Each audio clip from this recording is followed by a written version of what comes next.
Pursuant to NJSA 10:4, the Open Public Meetings Act, notice of this duly and regularly scheduled meeting of the Jackson Township Zoning Board of Adjustment has been published and posted in all appropriate locations. Okay. Please, roll call, please. Mr. Hyman is absent. Dr. Hofstein? Here. Mr. Hudak? Ms. Parnaz? Here. Ms. Rosal?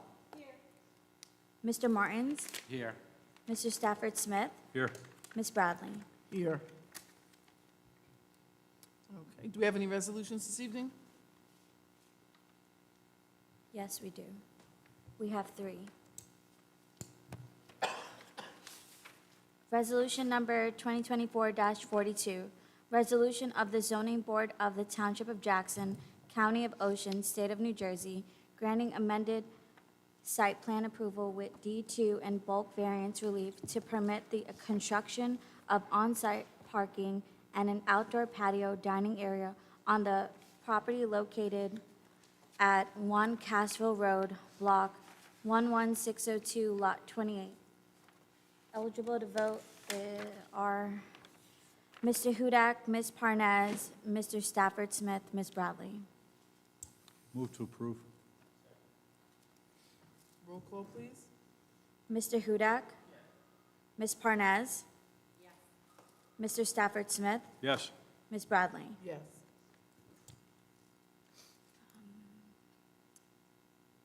Resolution number 2024-43, resolution of the Zoning Board of the Township of Jackson, County of Ocean, State of New Jersey, accepting the withdrawal of the application for interpretation for area properties at Pinewood Estates LLC for property located at 463 Monmouth Road, Block 102, Lot 1. All are eligible to vote. Move to approve. Roll call, please. Dr. Hofstein? Mr. Hudak? Ms. Parnaz? Ms. Rosal? Mr. Martins? Yes. Mr. Stafford Smith? Yes. Ms. Bradley? Yes.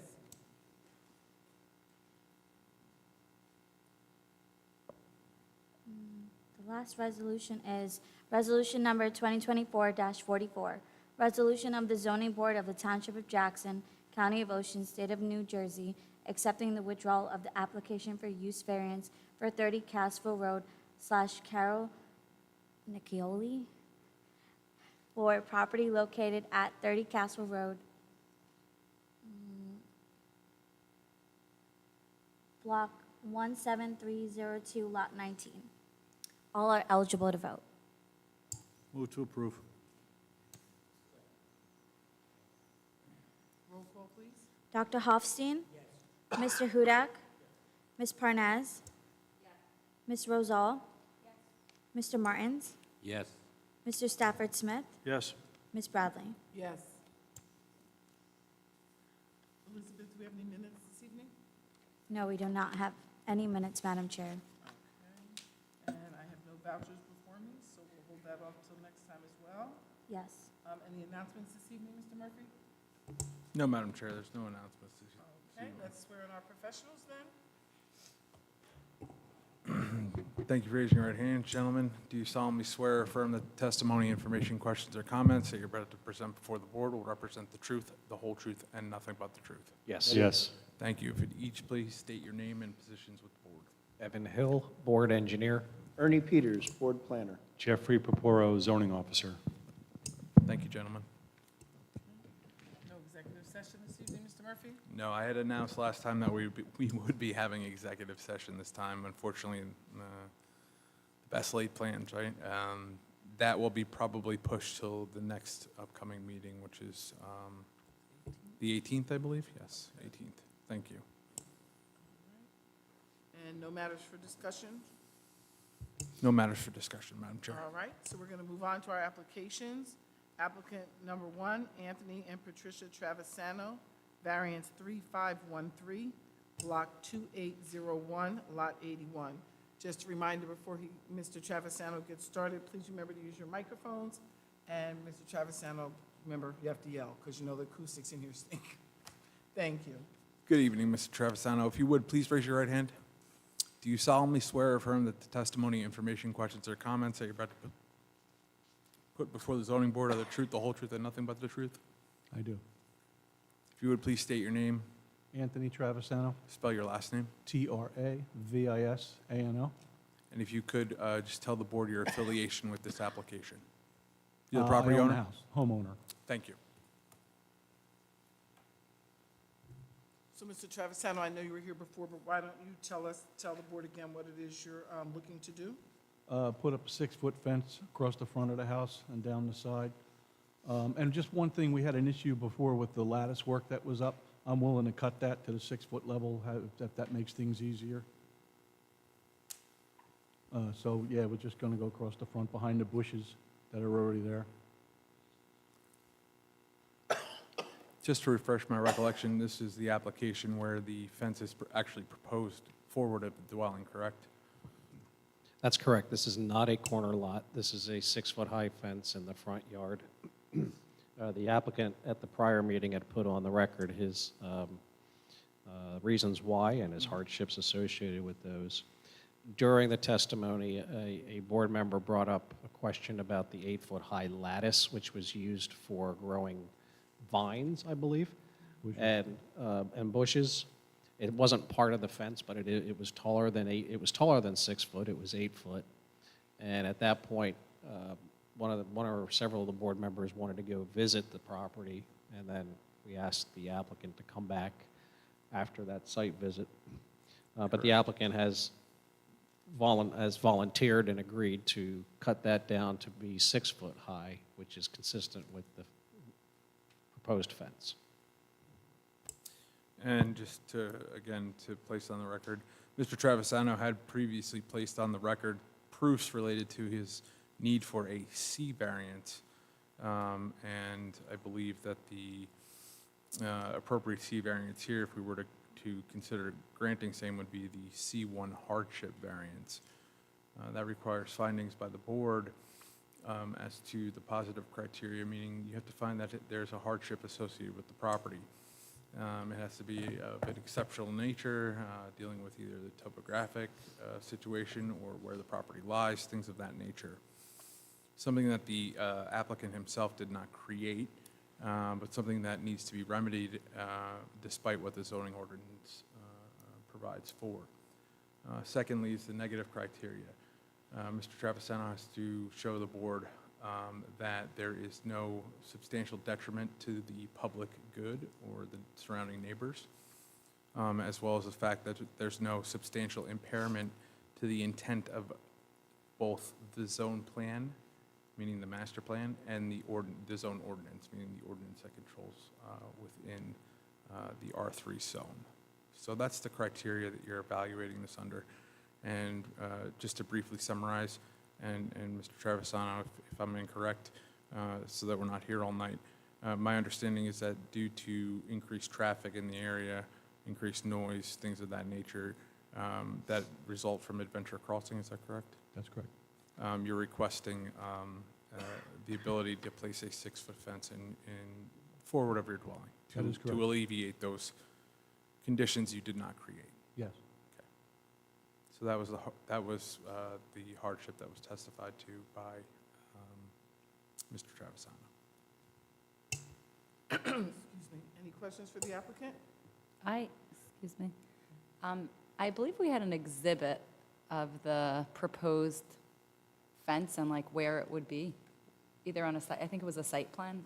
Would we be able to just pull it up? And one thing I wanted to ask is, initially when I saw this, it's like, we don't see solid 6-foot fences, like literally in the front yard. When we see them, it's, on the agenda, it's called the front yard, but really it's sort of to the rear of the property, but it's defined as front yard, and this just looked like, what do we do with this? But I understand, the hardship, and I could appreciate wanting to mitigate some of that noise. Is there a reason why it has to be so close? Like on the right-hand side, it like dips forward. Is there I forget how Well, far let's- off the property line, but like this side, and I don't know if we're looking at like a north, south, east, west. I Well, don't- if you, the part that's facing down, closest to the floor is the street. Right, right. That's the I entrance. see, I'm just saying right, left instead of like north, south, because I'm Well, not sure. There's existing trees. It's just the way that the property's laid out. This fence is behind the trees though, correct? Oh, yeah, yeah. it's behind. Right. Is there, like, would you be opposed to just having it cut across, like, I don't know how far off the property line it is on this left-hand side, but just having it go straight on that side? Is there a reason why that wouldn't achieve what you're looking for? It well, just gives a little more space, like, from the property line to, this wall of 6-foot solid. It wouldn't, I know it sounds crazy, it looks bad like that, but it would look worse if I did that Uh-huh. from my side. Because this is closer It's to the, only 22 feet wide there, because there's that whole section to the left in between the driveway and the 22-foot section, that's all trees, big trees. And I Uh-huh. really can't cut across, that's why it came around like that. meaning the trees, it's sort of like following the tree line. Yes. The way you laid it out, and so it almost like camouflages it more and keeps it like aligned with the natural Yes. landscape. Okay. And just to follow up with that, to go back to the prior meeting, Evan had put on the record that there were no line of sight issues. And as Shira pointed out, the reason it looks the way it does is because Mr. Travisano was Right. going around the trees. Right. Any other questions for the applicant? I just did want to place on the record, we do have a new member here this evening. I'd like to welcome Carlos Martins, who's our newest alternate one. So welcome to the board. Welcome. I did want to place on the record, though, that Mr. Martins has watched the prior hearing and is certified to vote on this application. Okay? So I just wanted to make that clear. Any other questions for the applicant? Mr. Travisano? If I can, sorry, Sure. just one. Just speak, I'm sorry, I'm going to say this 100 times. I think You it's just on. have to speak into it because Okay. it's hard to hear. All right. Other your neighbors, right? Do any of them have a similar fence? Somebody They have the just- same noise issue, It's funny I you think. ask, somebody just put one up yesterday along the whole front of their house about, 300, 400 feet down the road. They did. It's a corner where the dirt road runs down. Maybe it was done the other day. Yeah, that's not your problem, that's not your problem. No. Just because the No. noise issue, I would think, doesn't just impact you, it impacts your neighbors as Yeah. well, that hardship, and, okay, thank you. So, Mr. Travisano, do you have any other comments you want to make before I open it to the public? No, thank you. Okay. I'm going to open this application to the public. If you'd like to come forward and please make comment about the testimony you've heard tonight, please feel free to do so at this time. Seeing no one come forward, I'm going to close public session. Board, it's up to us for discussion and a possible motion. And forgive me, I've been here over 15 minutes and I can't stop coughing. Seeing that the applicant removed the 8-foot part of the fence barrier, he conforms more likely to what we're looking for, and none of his neighbors came down to complain about anything, so I would make a motion for approving the application. I know there's a motion pending on the floor, but can I please ask a question for resolution purposes? Okay. Mr. Travisano, have you cut the lattice at this point to 6 feet? Have I cut it yet? No. Okay. So just to clarify, for the purposes of the motion, that will be a condition of this approval that you cut the lattice to match the 6-foot height of the fence. Okay? So if we can amend the motion to include that as a condition, rather than indicating that it's been done, that would be more appropriate. So the motion on Fine. the floor is to approve it, so we're just going to amend that motion to include the condition that the lattice has to be cut down as agreed upon. That's correct.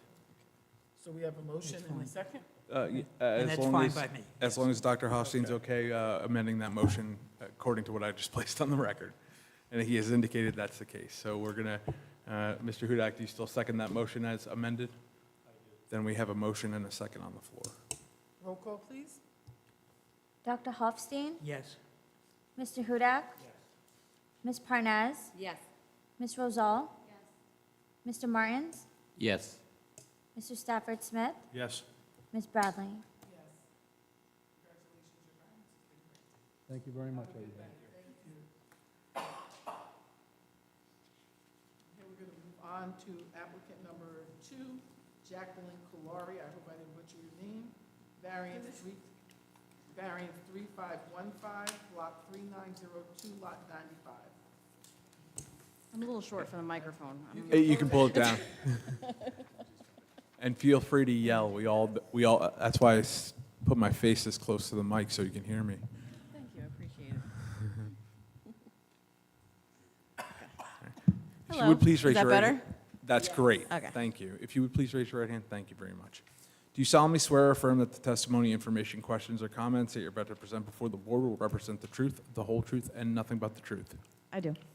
Thank you very much. If you please state your name, spell your last, and provide your affiliation to this application. Jacqueline Caleri, Cullari. Just call me Jackie. You're the homeowner? I'm one of the homeowners, yes. Okay, very good. Thank you.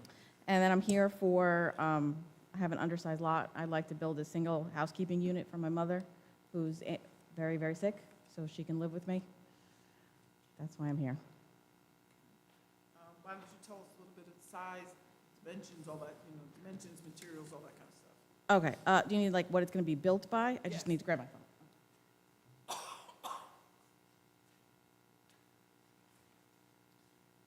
So, I believe you guys have plans. It would be one story because she's on oxygen, so she can't really move around much. It would be 30 by 33. Then the height would be, like I said, just one story, so I believe it's about 20-foot max. It's just a bedroom, living room, bathroom, and kitchenette, no stove or anything like that. She's on oxygen, she doesn't cook anyways, so.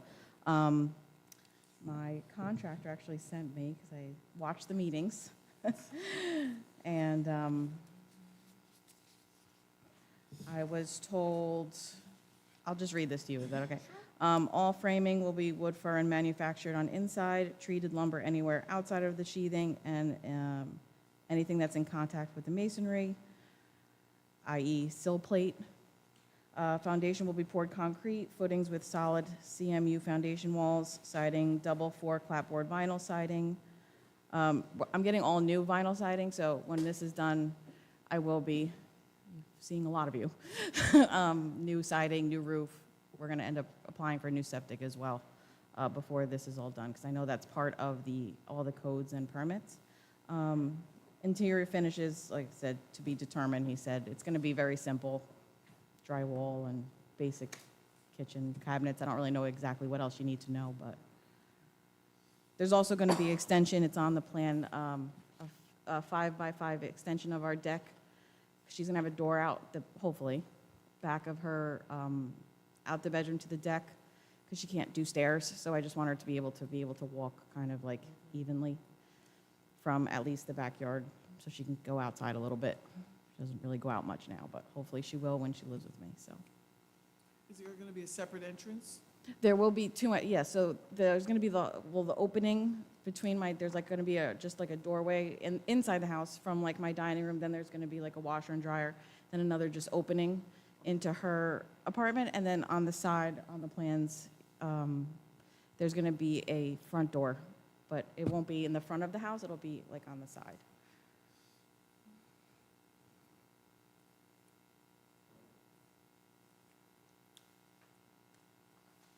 Any questions for the applicant? Yes, I have a few, just to lay some foundation. Your property is currently located in the R3 zone, is that correct? Yes, All right. You purchased it when it was in the R3 zone? yes, But your property is only .93 acres, is that correct? yes, All right. You're aware that the R3 zone requires a 3-acre minimum. yes, So you know that you're here because you need a variance for lot area, correct? yes, All right. You have .93 acres where 3 acres is required. You understand that? yes, In addition, you're also requiring, you require some additional variances. You require a side yard setback variance for 17.5 feet where 50 feet is required. And that's for the principal structure itself. You also require for the shed, that I presume that's the one in the back there, you require a variance for an 18-foot side yard setback where 40 feet is required, all right? Those are the variances that have been identified with, by our professionals. Is there any objection to those variances being placed on the record? No. Okay. So those are all C variances.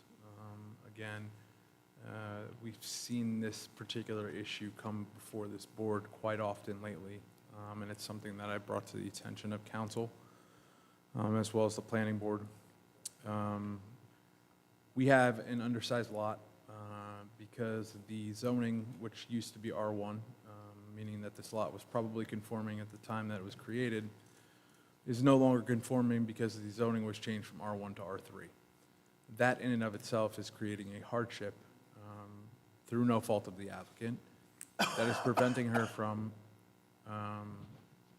really doing anything with her property until she seeks variances for the deficiency in the lot area. There are other C variances required here for side yard setbacks, which are most likely associated with the fact that the lot is undersized. Again, for the principal structure in the R3 zone, we're talking about a 50-foot setback on each side on a .93 acre lot with a front width of, what is that? I can't read it, but I would venture to guess it's probably maybe 100 feet, right? You know, we're talking about a building envelope that could be literally as thin as an envelope. So, you know, we're talking about quite a hardship here. The variances that are requested, you know, are, you know, whether they conform to the R1 zone standards, I'm not here to say that. What I can tell you is that they're de minimis in nature, and certainly the hardship itself is proven by the change in zoning that is affecting the applicant's ability to do anything with her property.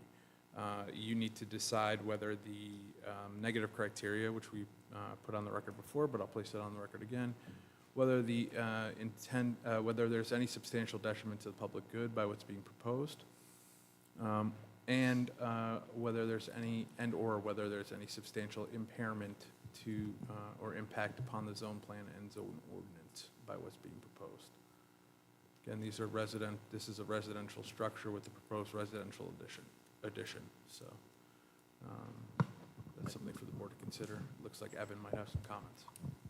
And just to be clear, the applicant's not here for seeking variance relief for the addition. She Right. requires variance relief for the existing structure on the opposite side of the lot and for the shed and for the lot area. It has nothing to do with the addition here at all. If she was proposing to put a pool in the ground, she'd have to be here. Not for the pool, but because of the existing setbacks for the opposite side of the house. And I mean, can you just confirm that with the addition as proposed, there's no impairment to the either the building coverage and or impervious coverage? No, portions she's of the fine as- within of the building and ordinance? impervious coverage. And the applicant did indicate that she's going to have, because she's adding a bedroom, but classified as a bedroom to her home, she's going to need to either expand her septic system or just going to put a new one in. It has to be properly sized for that additional bedroom. But that's obviously an approval, Board of Health approval is going to be required by the building department. Through the chair, Yes. going back to the house, someplace I think it was in Ernie's report that single housekeeping units require a free-flowing floor plan with door removals. Is there any comment on that? About a free-flowing floor plan. Try to say that fast. That's a phrase that Mr. Pecoro's office had. Okay. And it's okay that she doesn't have this, but 3 entrances and exits are fine. I believe the most recent plan shows there's no door separating the addition from the existing home. The only door that's in the addition, I believe, is as you enter the bedroom. Okay. It meets the standard zoning office utilizes. Okay, and the utilities to the new addition, will that be on your, you are paying? you'll Everything will be paying for just separate- single, yeah. separate thing, Okay. And then we go into the, to make sure this doesn't at some point become a two-family house, and I guess Mr. Murphy can go through everything on deed changes that would be required. I would like to jump in on that one if I could. When it was, my assistant did the denial on this application, and she had mentioned a single housekeeping unit based on the application, but the addition does not meet the intent of a separate dwelling unit. There's no kitchen, it's not considered a separate unit, even though it will be free-flowing, so to speak. The deed restriction requirement, I'll leave the deed restriction requirement up to to Mr. Murphy, but it's not considered a separate unit because there's no cooking area. Yeah, I mean, I would concur I thought here. there was a kitchenette. Kitchenette. No, there's No, no she didn't. stove, there's no, it's just like a pantry, cabinets, and a fridge. There's no stove, there's no dishwasher, none of that. So under the definitions found in our ordinances, this creates a habitable space, but it's not creating a separate dwelling unit, okay? Would you stipulate to a deed restriction as a condition of the approval that this will not at any point become a second dwelling unit on the property? Yeah, that's fine. Okay. Mr. Murphy, I believe in the past what we've done is in that deed restriction, it's restricted to immediate family members That's fine. only. Okay. Again, that would be consistent with prior, we used to call them mother-daughter suites, right, or mother-daughter additions. Would that be acceptable to you? Okay. Yes. So what I'll do is in the resolution, I'll indicate that a deed restriction has to be filed with the Ocean County Clerk's Office, okay? Yes. To that effect, I will use the language that Mr. Hill just placed upon the record, which is probably better than just a straight deed restriction. Okay, that's Okay? fine. Okay, just one more question on that. If the home changes hands, the new owner will know that it's a one-family house Yes, by that's, the deed restriction? that's the purpose of filing the deed restriction, yes, that's correct. That'll run with the land. Okay.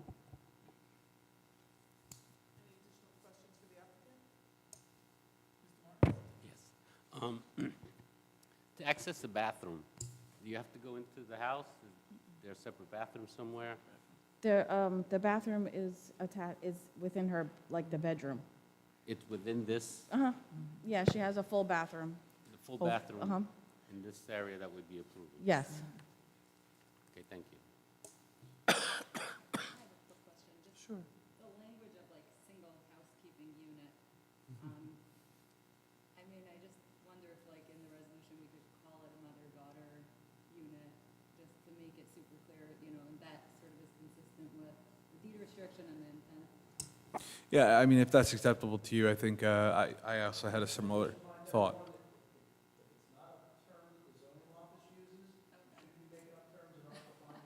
Correct. We'll use the term that the zoning officer utilized.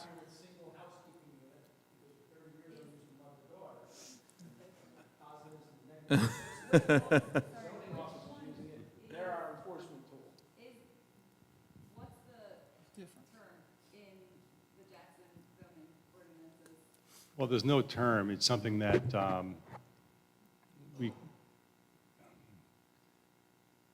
something that I kind of picked up in these zoning officer certification classes. There's another terminology called multi-generational family accommodation, if you'd like to use that one. But I think it's more the more current term for that concept. Where did the single housekeeping unit term come from? Was that the applicant? No.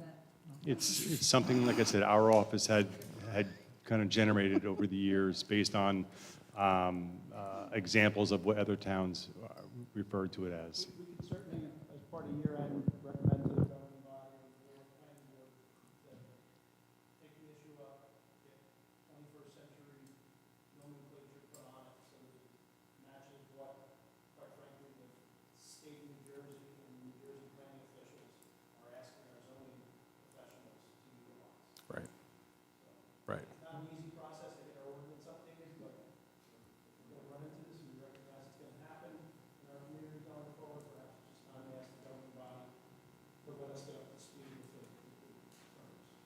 don't know, I like that multi-generational family dwelling.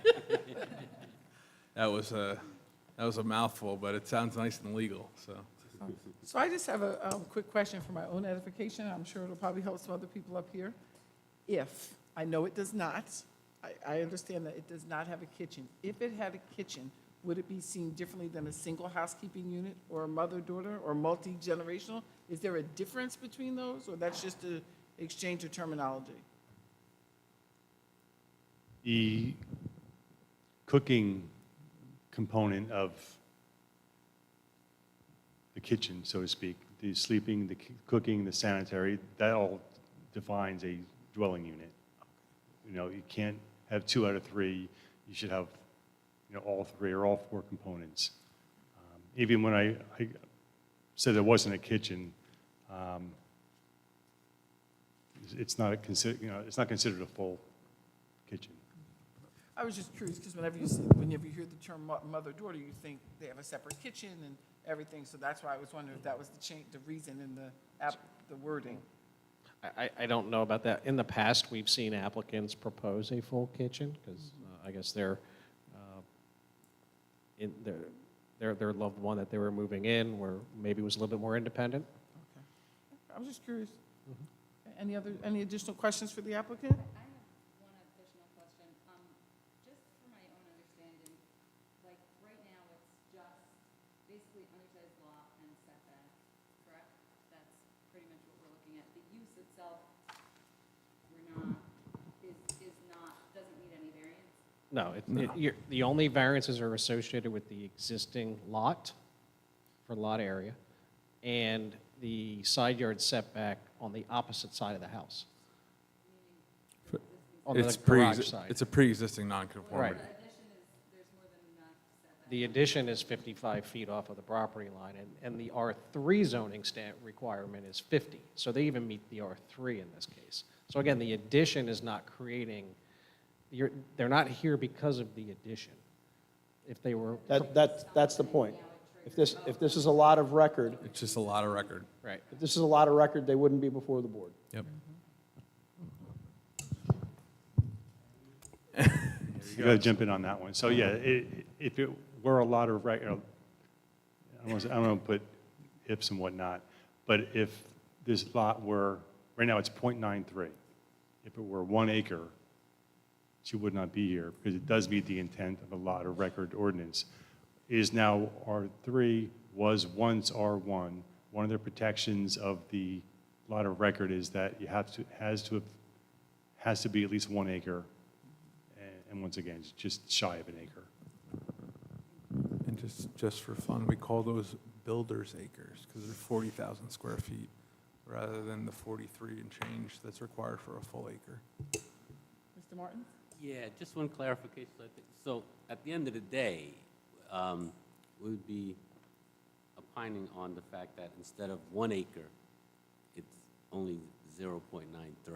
So that 0.7 acres is, that everything else that we just spoke about really is irrelevant. Okay, got it. Thank you for that clarification. Thank you. Ms. Kalari, would you like to make any additional statements before I open it to the public? I mean, I just want my mom to live with me for whatever time she has left, so I'm just hoping you guys understand that. That's really all I'm asking for. Absolutely. I'm going to go ahead and open this to the public. Anyone wishing to come forward to make any comments or ask any questions about this application, please do so. Seeing no one come forward, I'm going to go ahead and close public session. Board, it's up to us for discussion and a possible motion. Just for the record, any motion should include the condition for the deed restriction as discussed on the record. I would make a motion to approve this application with the condition for deed restriction. I think there's much to say on it. It's pretty straightforward. Okay. We have a motion and a second. Roll call, please. Dr. Hofstein? Yes. Mr. Hudak? Yes. Ms. Parnas? Yes. Ms. Rosal? Yes. Mr. Martins? Yes. Mr. Stafford Smith? Yes. Ms. Bradley? Yes, your variance has been granted. Thank you. Thank you. Good luck Thank with you. everything. Okay. We are going to move forward to application number 3. Applicant is Eli, and forgive me, Shaidi Rothstein, variance 3516, block 20101, lot 1.17. And forgive me if I messed up your name, I apologize. It's okay. Good evening, how are you? Hi. If you would please raise your right hand. Do you solemnly swear or affirm that the testimony, information, questions, or comments that you're about to present before the board will represent the truth, the whole truth, and nothing but the truth? Yes, I do. Thank you very much. If you would please state your name, spell your last, and provide your affiliation to this application. Eli Rothstein, Rothstein. I'm the homeowner. Thank you, sir. And Mr. Roth,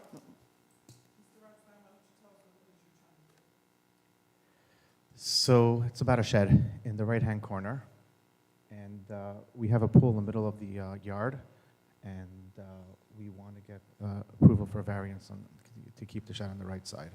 It's a small shed. Yes. I don't remember the exact dimension. I think it's either 8 by 12 or 10 by 12. 10 by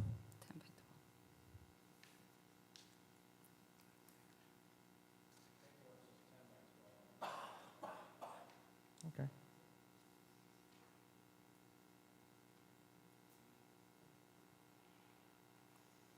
Through the chair, just quickly, when you purchased the house, was the shed already there, or did you construct it? The shed was not there when we purchased the house. It was there? It or was wasn't? not there. It was not there. It was not there, you put it up, okay.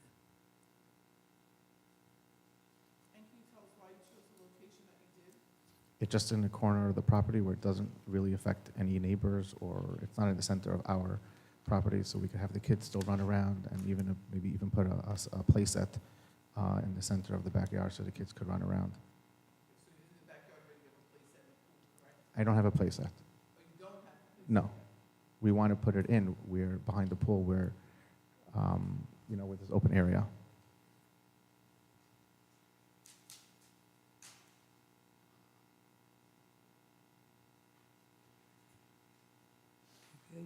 Okay, again, through the chair, is there a slab on the floor, a concrete slab, or is there wood? What kind of flooring do you have? It's wood, treated wood. Okay, and what do you use the shed for? Storage, anything, bikes, just some pool stuff, basic storage stuff. Any electricity, running water, anything No, else? no. Sorry. Nope, Any water, running water, electricity, anything like that? nothing. For the board?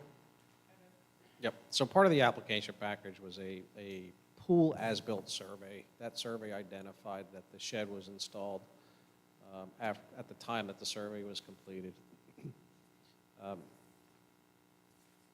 This is a 1-acre lot. I would say almost half, I would say about 30% of his rear yard is occupied and encumbered by a conservation easement. There is an existing vinyl fence installed within, or that surrounds the rear yard, but that conservation easement's on the outside of that. As far as are there more appropriate areas, or could a shed be placed on this property to meet the setback requirements? The answer is yes. There is sufficient room. And I just want to make sure that the applicant puts on the record what his hardship is for why the shed has to be, or why you're proposing it in this part of the yard versus a part of the yard where you wouldn't have to be here, right? So you had two options. You could move it when it was brought to your attention. You could have moved it and you wouldn't have to be here. But there's a reason why you don't want to move it. I just want to make sure you put that on the record, and that's your hardship, okay? So to answer that question is, I have 6 kids. They need a lot of area to run around, and if we put the shed in the middle of the property, it will be a hazard for them, as well as it's going to disrupt their playing area.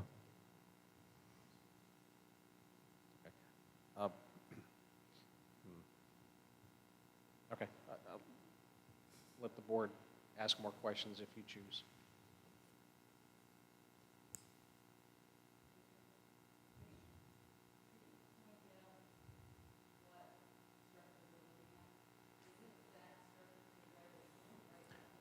No, that's pavers.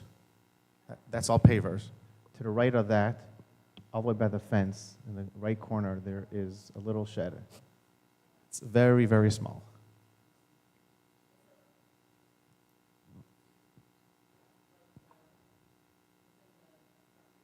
Absolutely, yeah.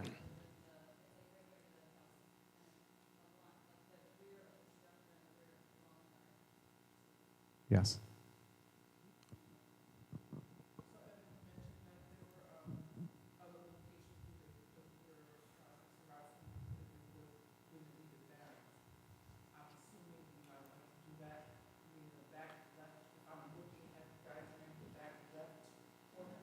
Well, I mean,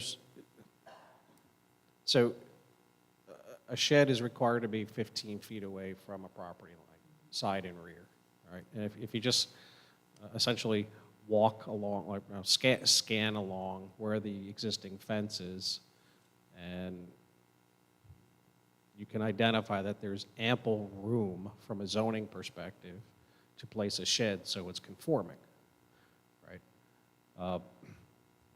Not suggesting that it's not everybody's right to ask for a variance, right? But it comes down to the hardship. Convenience, the board will have to weigh if the testimony rises to the level of a hardship or not. If I may jump in, Madam Chair. Just provide some legal guidance here. We talked about the C1 hardship already tonight a couple times. One of the things that I'd like to make clear about a C1 hardship variance is that the hardship itself needs to be associated with the property, meaning that it's narrow, shallow, regular shaped, the size of the property. Might have to be an exceptional topographic condition, such as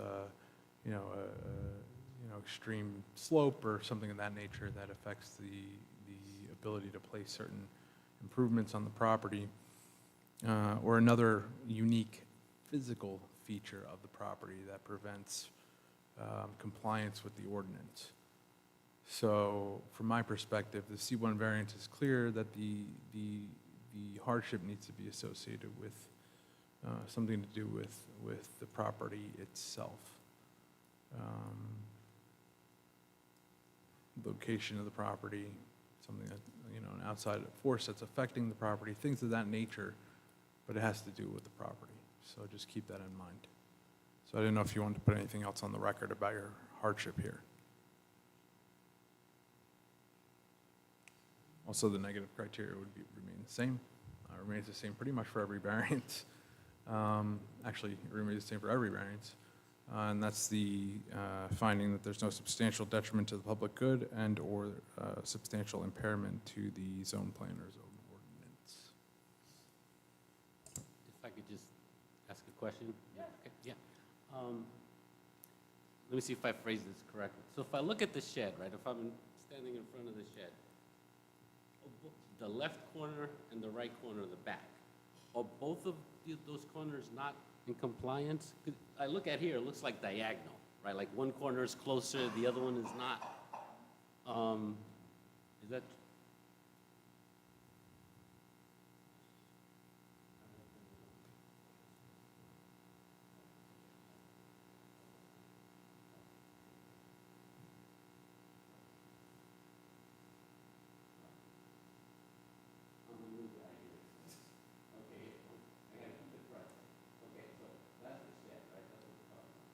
Yes. This corner here, is that closer to the boundary than this corner? It looks like it's diagonal. Like one corner is closer than the other. You're saying the shed, or the fence, the fence. So, The property line. the, as well. Property line-wise, it's the same. correct. The shed that looks like that. So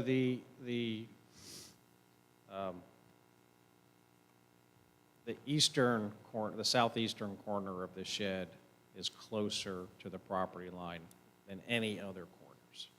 Right, right, right. 'Cause I look at it, I say, well, how about we just turn it, have it parallel to the. and Well, it's then- not a matter of being parallel, it's a matter of it needs to be a minimum of 15 feet off of the property line, and the applicant's asking for 3. For 3, right, which, Yeah. yeah, seems like a lot, but Okay, I understand that. And I'm going to suggest that, based on the photos of the shed too, I'm not quite certain where that 3 foot necessarily comes from. I think it's more than 3.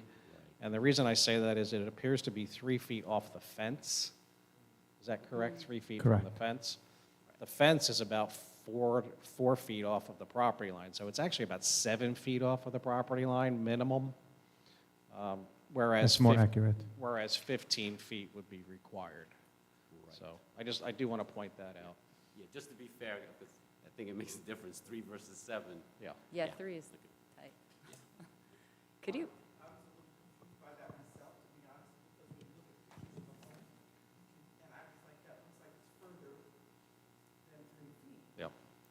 And again, the intention of not having it right around the property line is a multitude of things. One, the need courtesy to the neighbors, but there is an existing fence. And two, also so that, you know, it can be kept clean and things like that. 7 feet, in my opinion, is very different than 3 feet. yeah. Correct. And, and I think too, if you look at the photo, there's a 6-foot-high fence. Well, the back wall of the shed's about 6.5, maybe 7 foot tops, right? The peak is probably close to 10. So the structure is not that much more obtrusive than a 6-foot-high fence. And could you point out you said there's a conservation easement? The conservation easement's at the very top. It's off the page, but if Anthony could scroll. Behind the pool. It's behind the opposite way. Yeah, you can see. Yep, behind the chain link fence, correct. So the property does go a lot further. However, we had to install a fence, which created the hardship, which didn't give us a lot of space to put it other than just into a corner so the kids could still run around. And the other thing I would like to point out, I did finally get a chance to go see the property, there's a lot of woods over there too. So I don't live there. This is just my opinion from looking at it from a distance. I don't think it impedes anything with any neighbors or creates any type of a sight issue. You know, it's not a blight or anything like that. And like I said, 7 feet is very different for me anyway, than 3 feet. Because when I think about the reason why we asked if you love the property line, I think 7 feet is very different than 3 feet. Just to comment on that, to the chair, it's still 3 feet from the fence, so you still have a maintenance issue in that area. So hopefully 3 feet will give you enough room to have, when the lawn is cut or whatever, so somebody could get behind there. There is room for a lawnmower. 3 feet, I mean, you gotta have a big lawnmower to not fit through 3 feet. What? I don't, Any other questions or comments for the applicant? I'd just like to say that I have a pool, although I only have 5 kids. And I have a shed, and my shed is 15 feet off the property line. And I abide by the ordinances. And it seems like you have a lot of room out there to position it properly. It's my opinion.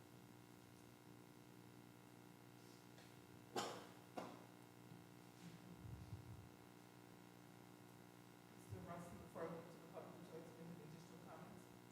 I just want to reiterate what I said. As far as the hardship, we do have a conservation area behind.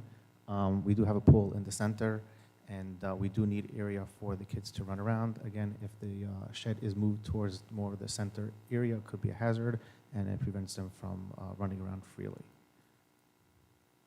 I'm going to go ahead and open this application up to the public. Anyone wishing to come forward and make any comments or ask any questions, please do so at this time. Seeing no one come forward, I'm going to go ahead and close this to the public. Board is up to us for discussion and possible motion.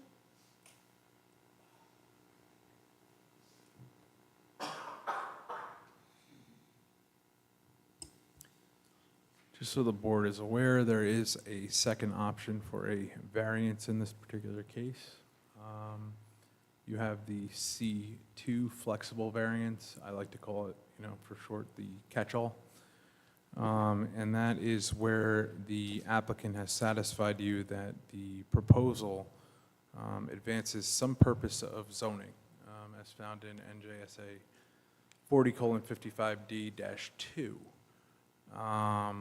to support the grant of a variance, meaning a special reason, quote unquote, so long as the negative criteria is also satisfied. A finding that a purpose of zoning has been satisfied is sufficient positive criteria to grant a C2 variance if you're not satisfied with the hardship. Could you expand on special reasons? Sure. There are several of them in the act, and I can go through them if you'd like, but 2A is to encourage municipal action to guide appropriate use or development of all lands in the state in a manner which will promote the public health, safety, morals, and general welfare. B is to secure safety from fire, flood, panic, or other natural man-made disasters. C, to provide adequate light, air, and open space. D is to ensure that the development of individual municipalities does not conflict with the development and general welfare of neighboring municipalities, not so much applicable here. To promote the establishment of appropriate population densities and concentrations that will contribute to the well-being of all persons, neighborhoods, communities, and regions, and the preservation of the environment.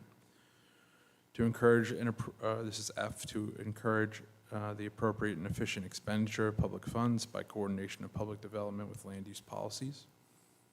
G is to provide sufficient space in appropriate locations for a variety of agricultural, residential, recreational, commercial, and industrial uses in open space, both public and private, according to their respective environmental requirements in order to meet the needs of all New Jersey citizens.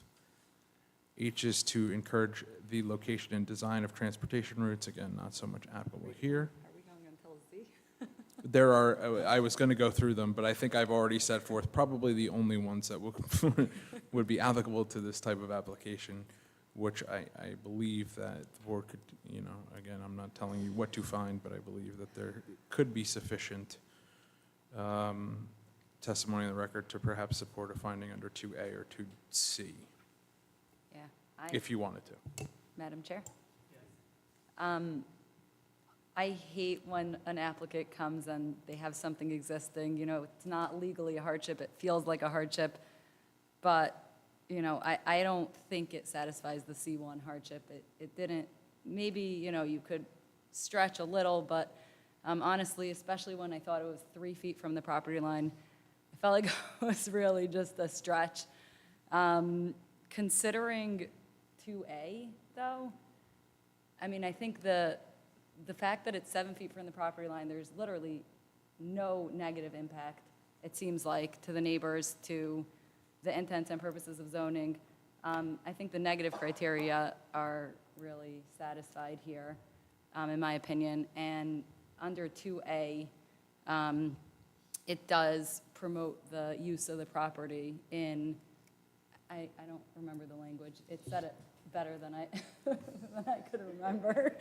It promotes the use of the property in a manner which promotes public health, safety, morals, and general welfare. Yeah. Functional, essentially, it's functionality, right? That along with C, to provide adequate air, light, and open space. Part of the argument that the applicant made was the open space that he has on his property. He does not want to. I think without, using the legal terms, he was trying to make the case of 2A and C. And based on those things, I would move to approve the application. So the board has moved on a C2 variance in this particular case, and the motion is to approve.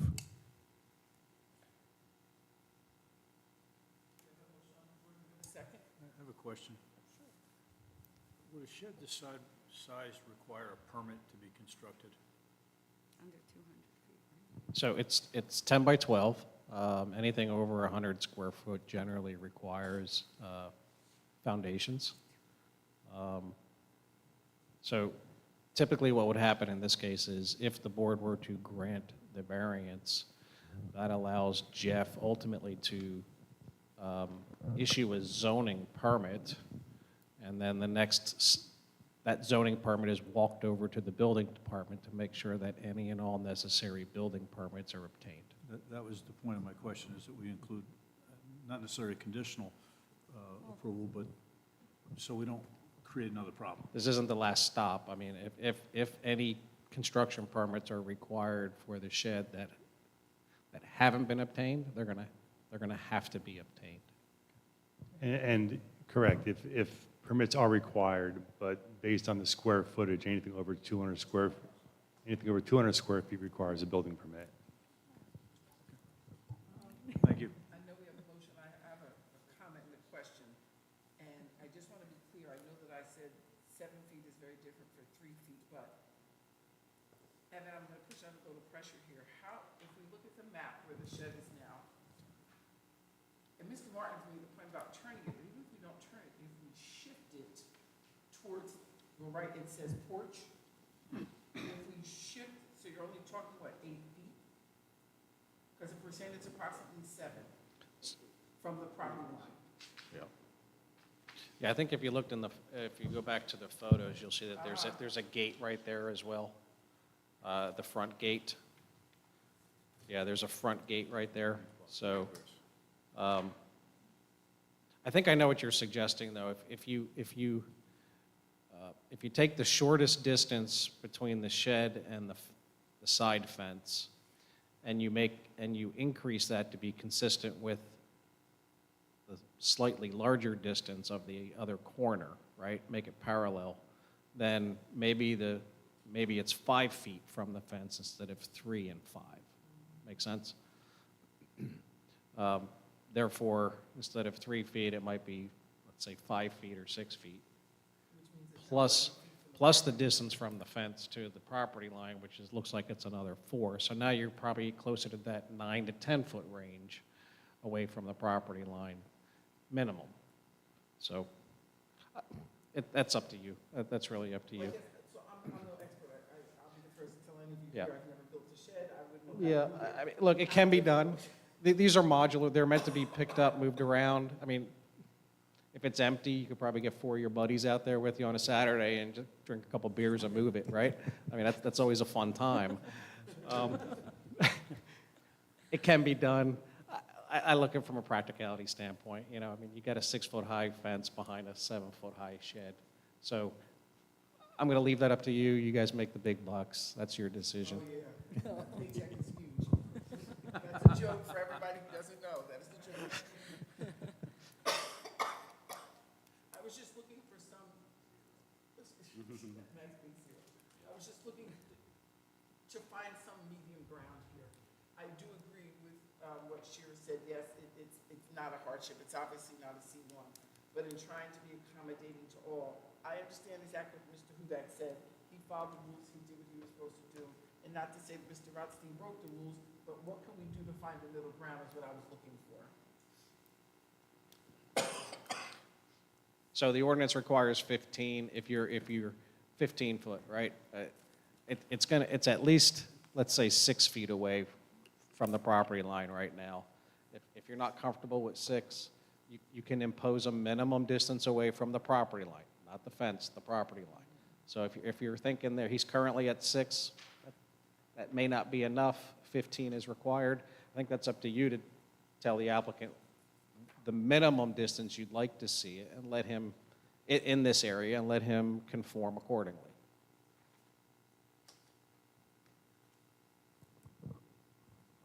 Any other board members have any thoughts or comments? Just as Is there a chain link fence there also? What's I that think dot? the chain link's in the back, Just in the back, okay. 'cause correct, they have Mr. dot. Rothstein? The chain link's in Correct. the back, right? Yes. Just to refresh the board's recollection, we do have a motion currently pending on the floor. It has not yet been seconded.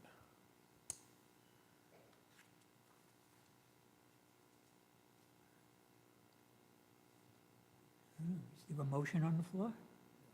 Yes, there's a motion to approve the application pursuant to C2 variance. It hasn't been seconded, we were discussing, just throwing other Okay. things out. Waiting. Through the chair.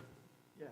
If that shed were to be indexed 90 degrees clockwise and slid over with the back of it backing up to the fence that runs across the property from the house out, would there be enough space?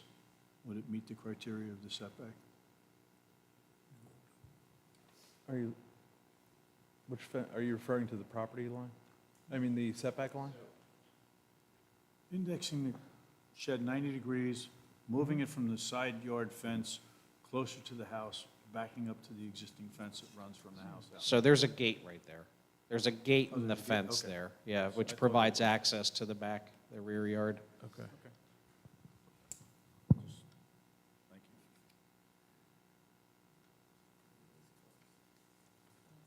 It was that close, Edna. The gate, I don't think I realized it was that close.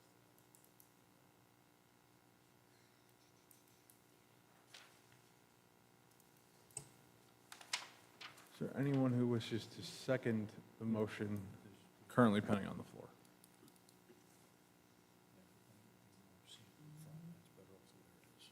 Going once. Going twice. All right, I guess that motion has failed for purposes of the record, since no one has seconded it. So we're back to square one.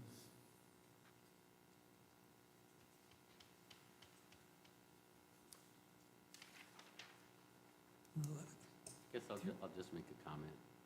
It's a tough one, because you gotta weigh two things. For me, right now, what's weighing heavier is the fact that there's no detriment to the neighbors, there's no detriment to the community, there's no detriment to New Jersey out. All of New Jersey, right? It's within your property line. It doesn't affect the view of any of the neighbors. So in my opinion, that's just outweighing the fact that really we would like everybody to obey the rules, right?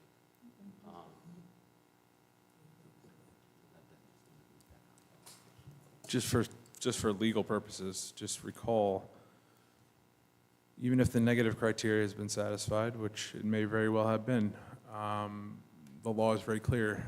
In order to grant a variance, the applicant must prove both the positive and the negative criteria. So let's just keep that in mind here.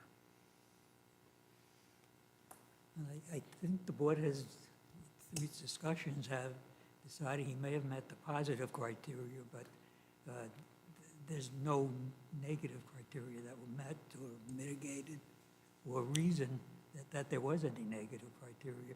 I think except that- something that was self-created. I think you have that reversed. I'm sorry? You have that reversed. So the negative criteria has to do with the intent, the impact on neighbors, the intent of the zoning plan and zone ordinance. The positive criteria for C1 variance is the hardship, and the positive criteria for the C2 variance is a special reason, meaning that a purpose of zoning has been advanced by the proposed variance, and that the negative criteria has been satisfied. So you just had them reversed, Dr. Hofstein. Sure. Did you Not to me. put the shed in, or was the shed already on the property? We put it in. I put it in. I'm sorry, I can't hear you. I put it in. You put it in. So you put in a shed and you did not check to see if, what the setback requirements were, or whether a permit was required? It was brought to my attention after it was installed. I'm sorry, It was brought, after it was done after the fact. okay, so you put the shed in and then you submitted a request to get a variance? Is that what happened? Or Yes. were you cited for something? No, we won't say anything.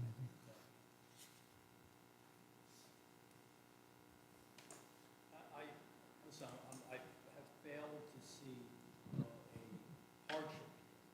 I mean, there's plenty of area, there's plenty of space throughout the back backyard, and I don't think the applicant's wish to allow his children more room to play when there's adequate room, I don't see it as being a hardship. I really don't. So I'd like to make a motion to deny this application because there has not been a hardship stated that is justified. I will second the motion. We have a motion and a second on the floor. Right. So we have a motion and a second on the floor. Before we vote, I'd just like to make another comment. I'm struggling here with a lot of what Mr. Hudak said. I completely agree. There are other spots it can go. Again, in looking at the pictures and in seeing the property from a distance, one of my struggles here is I don't think it's 3 feet from the fence. If you turn to page 2 of 4, that was submitted with the packet, I don't think that's 3 feet from the fence. So my initial struggle was 3 feet, and again, I was thinking incorrectly that it was 3 feet from the fence and not the property line. And I do agree, even if it is 3 feet and it's 4 feet off the property line, it's still 7 feet, but there are other places it could go. Yep. I mentioned in my earlier comments, if we pull back on the diagram and go to that far back right corner on this side of the house, that it would fit right in there, and that's before the easement. And if it's used for storage and the pool, it's closer to the pool that, it's just as close, if not closer to the pool than it is now. And I understand that it's heavily wooded and it's not affecting the neighbors, but again, there is no hardship here, so it's not a C1. And although I understand what Mr. Murphy read to us about the catch-all variance and things like that, there is a way to make this right without even needing a variance. Right. And that's what I'm struggling, I mean, listen, please, I'm not trying to be difficult. I get it, I've raised children, I have 5 as well. I get it. I'm just struggling here because there are places it could go. And if you look at that far right corner, see where it says vinyl fence, and then just to the left of it, it says 94.9, right in there, and it would meet all the criteria, and you wouldn't even need a variance. So I guess I'm having a hard time, I mean, I know it's a fence, and it should be simple, but I'm having a hard time with this one. So I'm going off the photo. I have not measured the distance. But if you look at certain features of the shed, i.e. the vertical slats and the siding, if you look at the scale of the fence and so on, I do believe it's 3 feet off the fence minimum. Typically on that type of siding for the shed, each one of those vertical stripes is about 8 inches on center. So 1, 2, 3 of those is 24 inches, and if you can kind of superimpose that into the gap, you're looking at about 24 inches. So 2 to 3 feet, I think, is pretty close. With respect to the rest of your comments, I don't have an opinion on. And I think that 3 feet is just that, again, the left corner, right? Because that's the one that's closest to the fence, because it's kind of diagonal.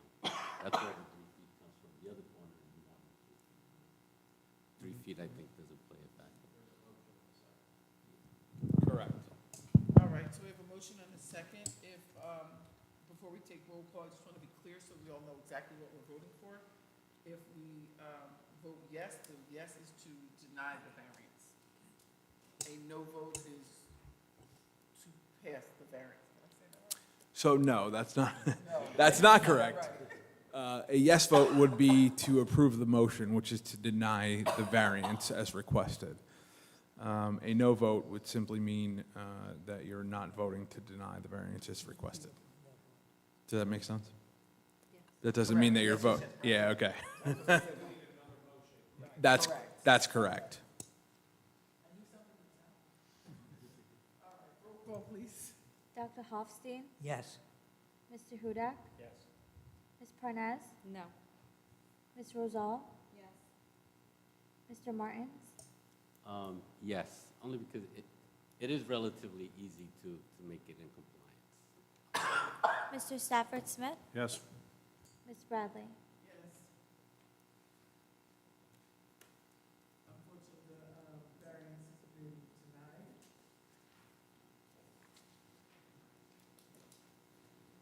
Thank you.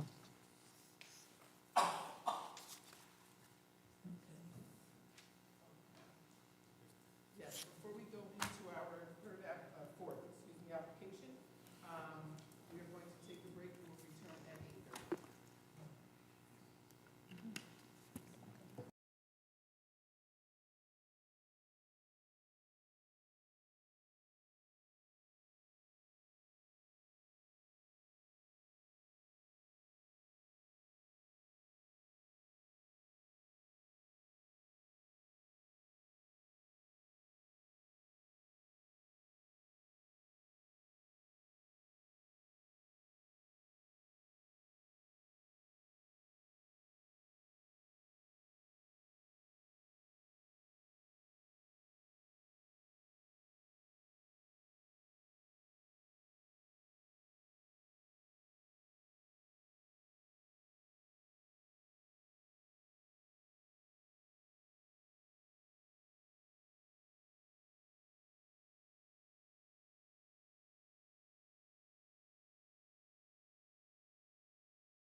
Okay, gotcha.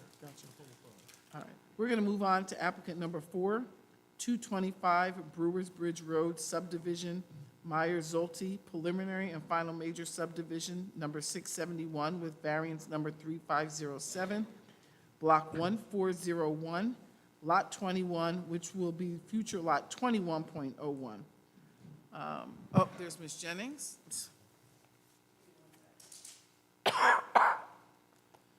And I'm going to apologize ahead of time for the coughing.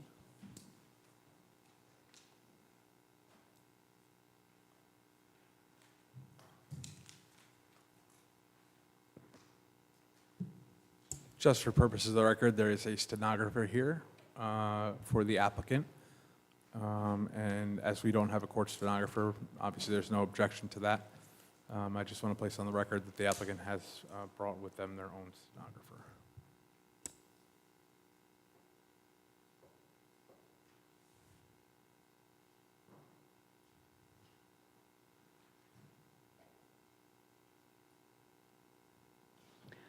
Thank you. For the record, I'm Donna Jennings from the law firm of Wilentz, Goldman, and Spitzer on behalf of the applicant. As the board is aware, the applicant is here this evening seeking preliminary and final major subdivision approval to subdivide property located at 225 Brewers Bridge Road and identified as block 14101, lot 21.01 on the township's tax map. Lot 21.01 is a proposed tax lot which consists of all of the current lot 21 and an approximately 11,800 square foot subdivided portion of adjoining lot 19. The subdivision of lot 19 was previously approved by the planning board in a resolution adopted August 19th, 2024. Nearly the entirety proposed lot 21.01 is located in the R3 zone, with the exception of the subdivided portion of lot 19, which is located in the R1 zone. The proposed subdivision will result in the creation of 5 new tax lots to be used for the construction of single-family residences. In connection with the subdivision, the applicant is seeking a D5 variance to permit development of the residence at a density greater than that permitted in the R3 zone. In addition to the D5 variance, the applicant is also seeking variances relating to minimum lot width, minimum lot depth, minimum front yard setback, and minimum side yard setback for all or some of the proposed lots. This will be addressed in greater detail with the testimony of the applicant's professionals. The testimony will show that the positive and negative criteria for each of the variances are satisfied. In support of the proposal, the applicant will rely on the direct testimony of the following expert witnesses: Eli Halpert, sitting to my left, the applicant's professional engineer, and Andrew Janu, the applicant's professional planner. Just a matter of record keeping, I am in receipt of the board planner's review letter dated August 26, 2024. Ms. Jennings, just as a preliminary matter, the board's professionals had identified a potential issue related to the subdivision approval of August 19, 2024. That being that the subdivision, having just been approved, has not yet been perfected. Because that lot doesn't technically exist, there may be a jurisdictional issue. However, I believe that a consensus was reached that should the applicant wish to proceed, same would be done on the initial condition of approval, that that subdivision as approved be perfected. Is that accurate? Yeah, that would be correct. Okay. That would And have to you'll happen. stipulate to that? We do stipulate, and we do agree with that conclusion. You had indicated you received the planner's report. You didn't receive anything from us? No, we did not. Sorry.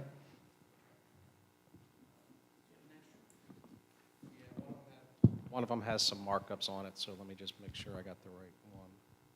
Or if you could email it to me on my phone, I can look at it. Thought it was unusual, but. Thank you. All right, we'll look at it as we go through our testimony. Just for the record, the engineer's report, EDH Engineering by Evan Hill, was just provided to the applicant this evening on the record, but applicant is now in possession of that report. Thank you. So if we could, we'll have Mr. Halpert sworn in first. Of course. Good evening, Mr. Halper. Good to see you. Thank you for raising your right hand. Do you solemnly swear or affirm that the testimony, information, questions, or comments that you're about to present before the board will represent the truth, the whole truth, and nothing but the truth? I do. Thank you very much. If you please state your name, spell your last, provide your affiliation and credentials. Eric Halpert, Halpert, licensed New Jersey professional engineer and planner. The plans were prepared under my supervision. I have testified before this board before, and I am providing testimony, engineering testimony this evening. Thank you. If you could, Eli, just describe the existing site conditions for Lot 21. If you're going to rely on any exhibits, please identify them for the record. We will refer to the aerial exhibit that is up on the screen. It could be marked Exhibit A1. So marked. The aerial shows the location of the property. It is on the easterly side of Brewers Bridge Road. And just to provide a little background and context, as the attorney mentioned a few moments ago, lots 19 and 21 were part of an application in front of the planning board for a minor subdivision and a place of worship, and there was an approval for a minor subdivision creating lots 19.01 and 21.01 along the line where the pointer is by adding approximately 11,000 square feet from lot 19 to 21, creating lot 2101, encompassing 5.46 acre. And as mentioned, this property, this application is contingent on the filing of the minor subdivision, and the areas and bulk tables are being provided as per the approved subdivision. So the 5.46 acre of 21.01 is as per the approved minor subdivision at the planning board. The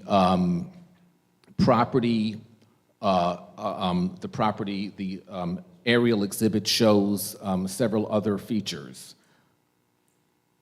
The major subdivision the applicant is proposing is being provided frontage along an approved subdivision that was approved at the planning board, and the aerial shows construction is underway.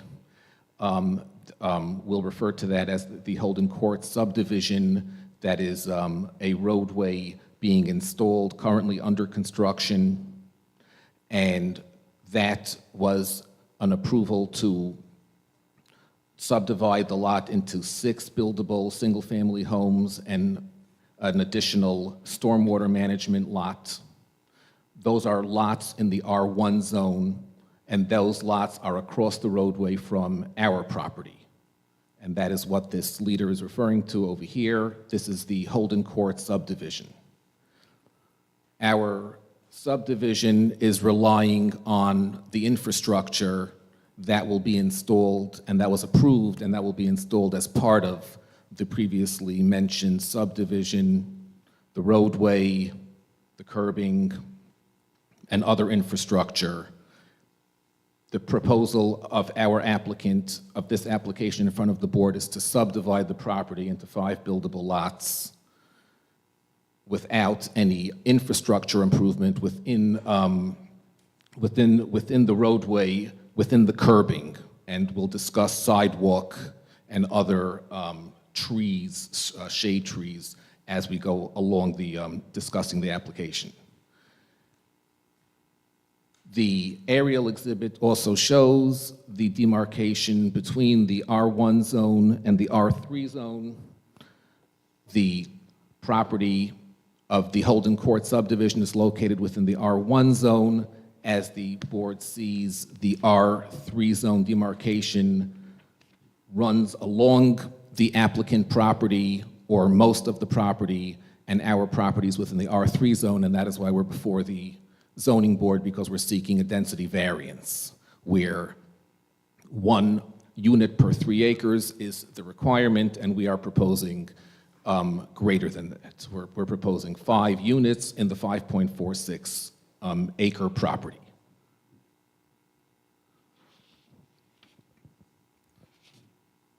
Can you please pull up the subdivision plan?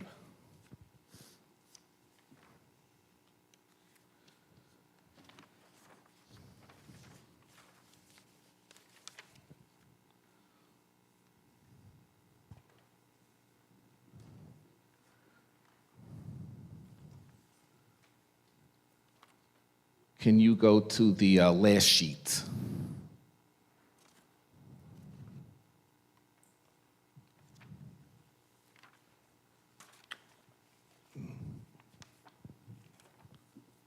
On this PDF file, you could go to sheet number 3.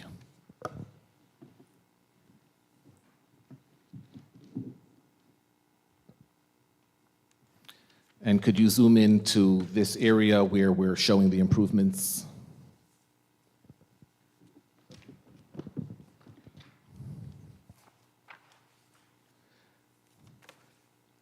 The applicant is proposing to subdivide the 5.46 acre lot into 5 1-acre or greater lots, proposing the construction of single-family dwellings. Each dwelling will contain a garage, will contain a basement. There is already curbing that is approved, that is required to be installed as per the Holden Court subdivision. Sidewalk is required to be installed as a condition of the minor subdivision involving lots 19 and 21 that was previously referred to and approved by the planning board. And therefore, the sidewalk improvements are required already under the previous minor subdivision approval to be installed by that applicant.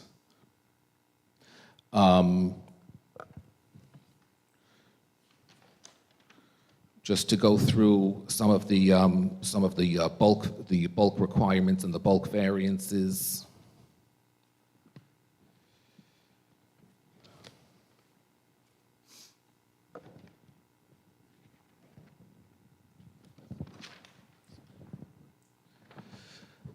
The applicant these properties with the installation, with the approval and the installation of Holden Court, the property now has frontage along a roadway that is abutting an R1 zone, and the applicant is proposing to subdivide the lots to generally conform with the R1 requirements by providing 1-acre lots and complying with most of the bulk requirements for R1 with the following exceptions. 3 of the lots do not provide the R1 required 150-foot width. Lots 21.02, 21.03, and 21.04 do not provide 150-foot width, which would be the requirement of the R1. Lot 21.02 provides 123.70 feet in width. Lot 21.03 provides 132.82 feet in width. And lot 21.04 provides 143.55 in width. What about lot 21.05? Lot 21.05 is greater, provides 170 feet, 0.33 feet in width, which is greater than an R1 requirement. It is all the lots have bulk variances as indicated in the zoning table and in the planner's letter from providing what is required for the R3. And I'm pointing out that the properties generally are providing the bulk requirements for the R1 with the exception of what was mentioned, 2102, 2103, and 2104 are under the 150 feet.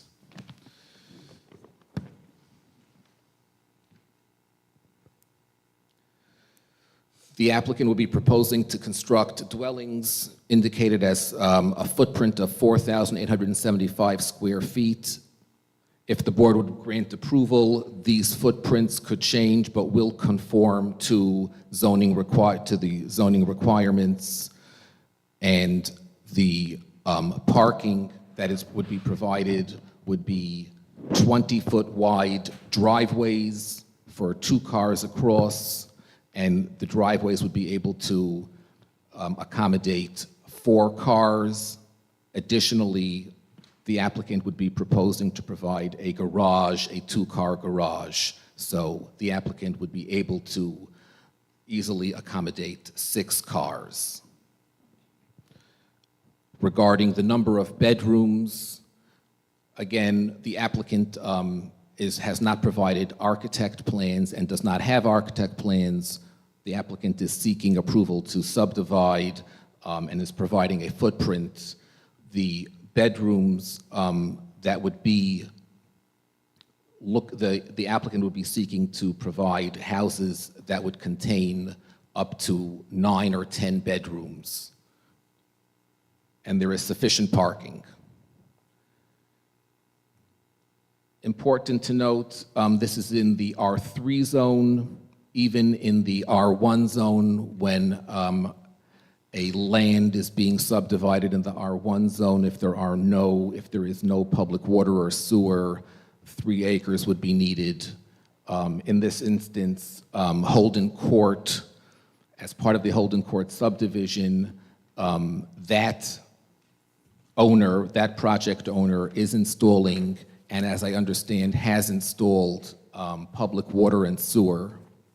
Our applicant has made an application in front of the MUA and has received preliminary approval to connect to the public water and public sewer. It should be noted that the applicant, this property lot, the tax lot 21, is not within the state sewer service area, and any approval would be contingent upon the applicant acquiring an amendment from the NJDEP to include this property within the sewer service area. The MUA is aware of that and provided approval so long as the applicant receives the amendment from the NJDEP. That process could be 1 year to 2 years. Several properties within Jackson have recently received amendments to the NJDEP, and it would be assumed that an amendment would be able to be acquired from the NJDEP, and either way, this application is contingent upon receiving that.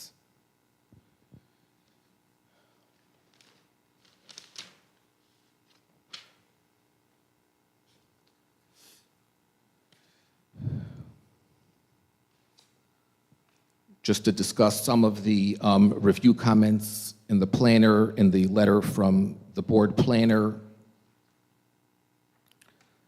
As mentioned previously, the application in front of the planning board creating the proposed lots 1901 and 2101 was only recently memorialized. It has not been filed yet, and as a condition of approval, the applicant will be required to first file that minor subdivision before the applicant is able to file this minor subdivision. Construction, as the board saw on the aerial, construction of the Holden Court improvements are already underway. Stormwater, upon a site visit, the stormwater facilities are constructed in large part, and sewer is installed. It is hard to give a timeline on those improvements, but this application requires all the infrastructure from that application in order to acquire the CO.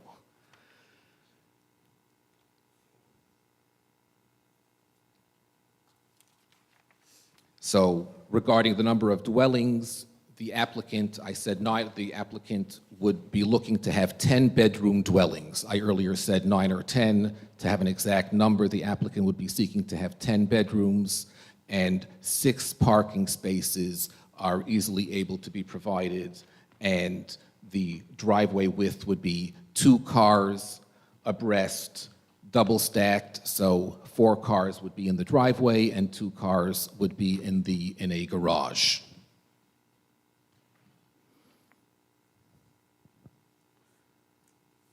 The applicant shall provide, is willing to provide foundation plantings also, and that would be worked out in resolution compliance to the board, to the satisfaction of the board professionals.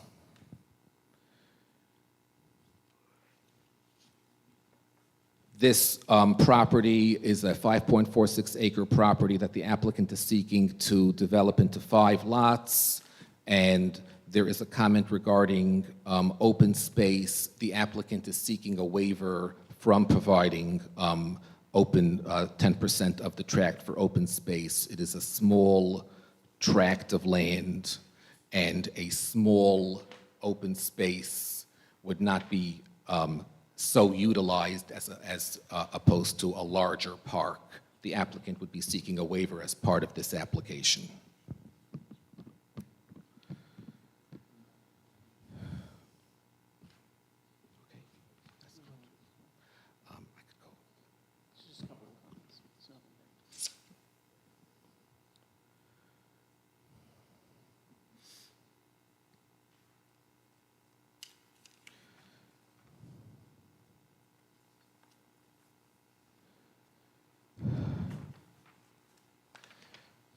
Regarding comments from the board engineer's letter, the access to the subdivision is via the cul-de-sac adjacent to Lot 18 as part of the Holden Court subdivision approved by the planning board, and that is going to be a roadway which will be a public roadway to be accepted by the township.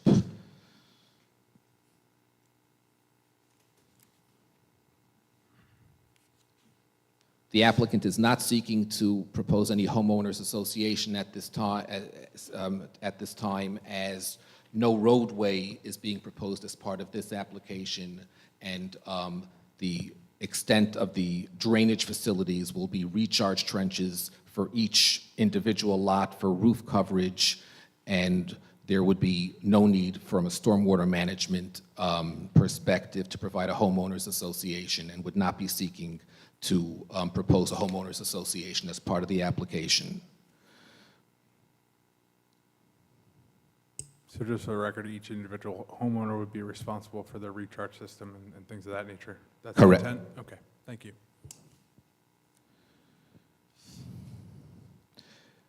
Basements would be proposed, and soil borings would need to be performed in the vicinity of the basements to confirm that basement, to confirm the seasonal high water table and the constructability of a basement.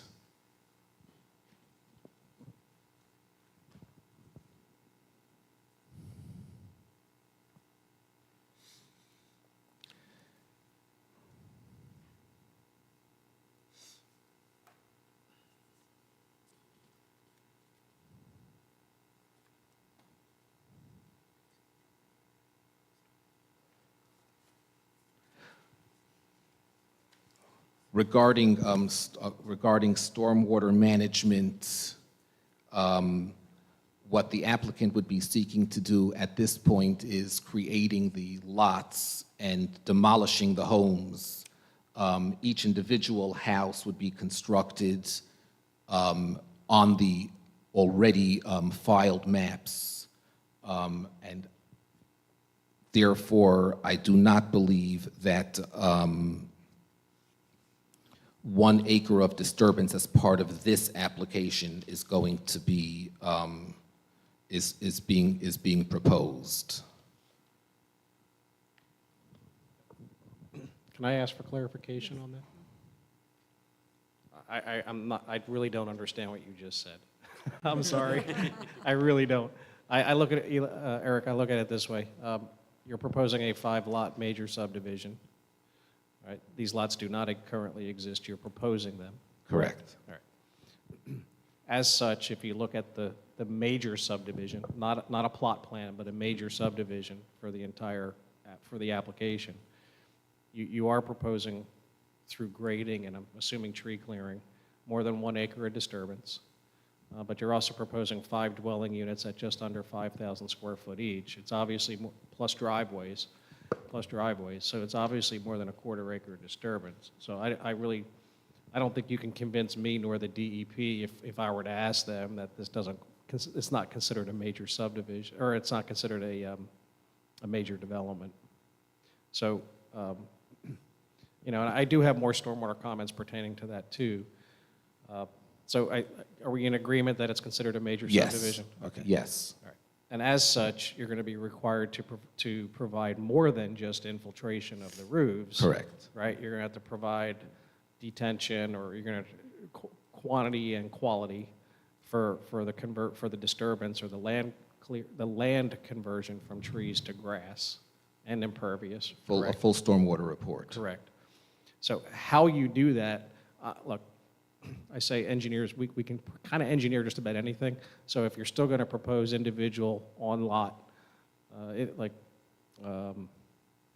individual on-lot rather than a regional basin or something along those lines, I'm sure something can be done. But I'm going to also throw in another question too. On the 6-lot subdivision that shares this common property line, it's 6 residential lots and then a stormwater management lot, right, a basin. And I think you can infer to some degree that that basin was required primarily because of the roadway that was constructed. Yes. However, that because of the grading, that I can also infer that the roadway is somewhat of a ridge, a natural ridge between your lots and theirs. So we've seen enough of PDS's plans over the years to assume that they would not have incorporated any drainage from these 5 lots in the pre-development, correct, into their basin size. I would agree with that. Right? Yes. However, I'm going to also infer here that you will be grading these properties such that they do provide stormwater runoff onto Holden. Is that correct? Yes. All right. So we Front have portion, now, yes. right. So Yeah. now, since you're directing that additional flow that wasn't incorporated or modeled as part of the subdivision to the south, you are now contributing additional area and flow to a basin that hasn't been designed for that. Correct? Yes. Okay. You see the issue there? Yes. Okay. We would have to mitigate, we would have to provide stormwater to ensure that the runoff. Correct. Which, is- all right. Yeah. So those are my concerns associated with that. A, I didn't see anything on here of what you were proposing to do, but B,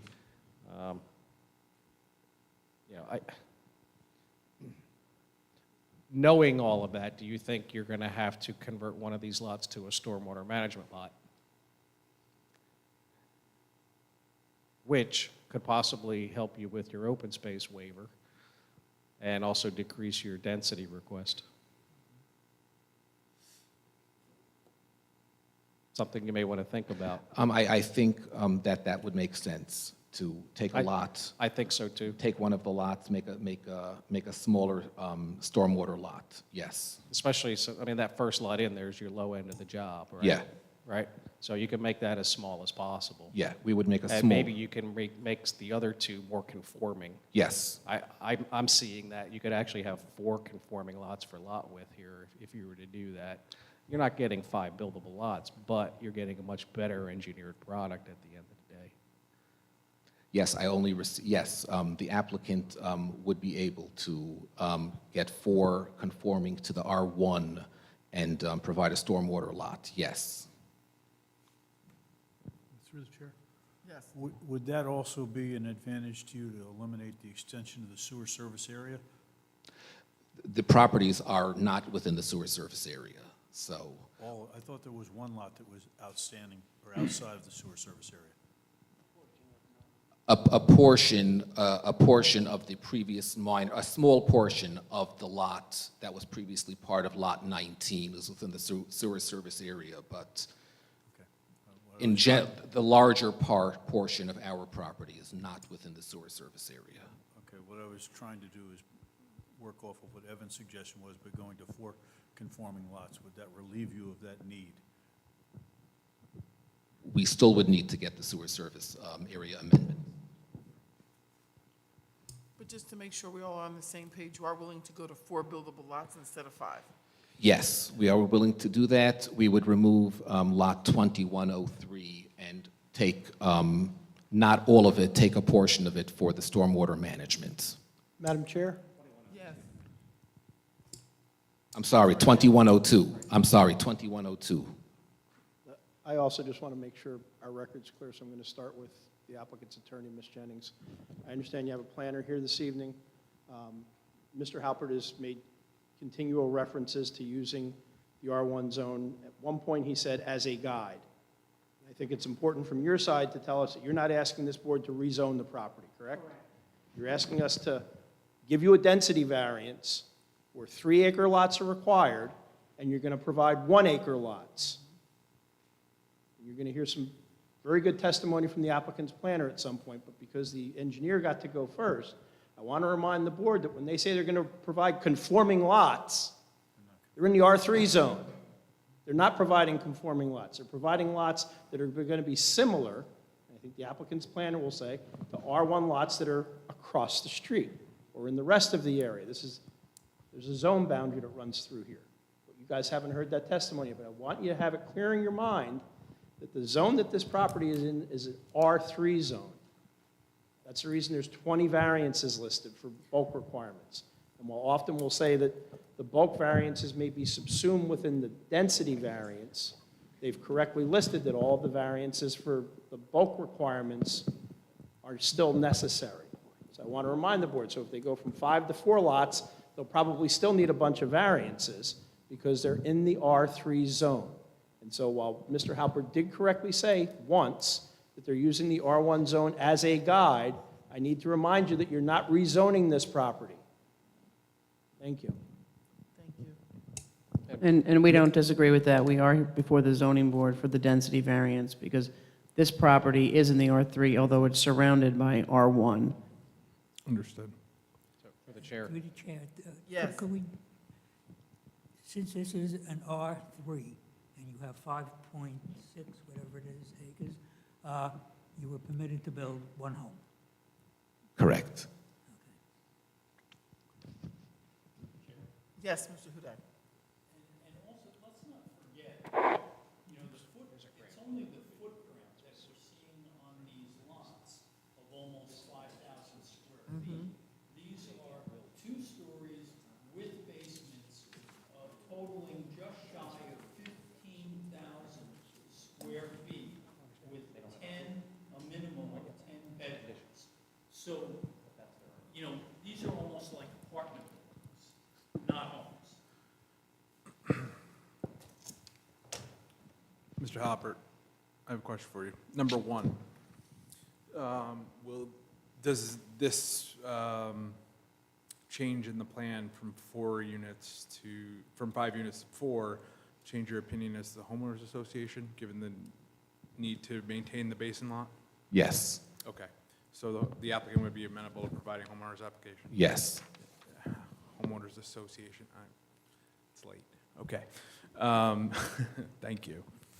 The second question I had was, on any of these lots, are you going to, it's really late. Are you going to be in conformance with the impervious coverage and building coverage portions of the ordinance with respect to the homes that you're building, or are you going to require variances for that? In terms of the maximum building coverage, the applicant is complying with that.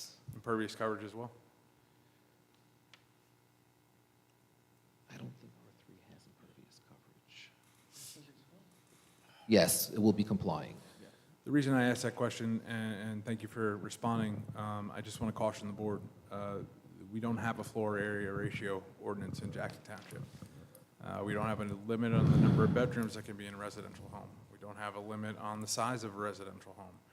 What we use to determine the size, and you've heard Evan say this before, and I concur, whether the size of a home is appropriate is based upon the setbacks, the building coverage, and the impervious coverage. Now, obviously, we're here because the applicant's proposing a density variance, which means that they're probably not going to meet the setback requirements.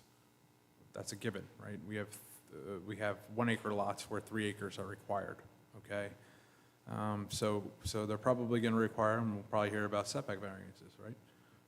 But if they're, you know, if they're not exceeding the permitted building coverage and impervious coverage for a 3 acre lot on 1 acre lots, it's a pretty good indication that the home itself, while it may be large to us, is probably not oversized for the lot. So let's just keep that in mind. I don't want to focus on bedroom counts or square footage of the homes. While it's a consideration, ultimately our ordinance is guided by discussing impervious and building coverage. So that's my 2 cents on that issue. Can I just ask a little clarification? So the size doesn't matter if it was even an R1, the size of the home? It's not R1, but let's say that goes through. The size of the home wouldn't matter? So I would have the same answer for you. Again, no floor area ratio ordinance, right? No limit on square footage of a footprint or the overall living space. Yep. No limit on bedrooms. Our ordinances don't discuss that. So the answer would be the same in the R1 zone as long as you're conforming to the R1 zone requirements for impervious coverage, setback, and building coverage. It's a good indication under our ordinances that the proposed project is not too large for the lot. Does that make sense? That's clear, yes. Okay. Thank you. Thank you, I appreciate that. I'd just like to, if I could, ask the applicant, so, I'll just,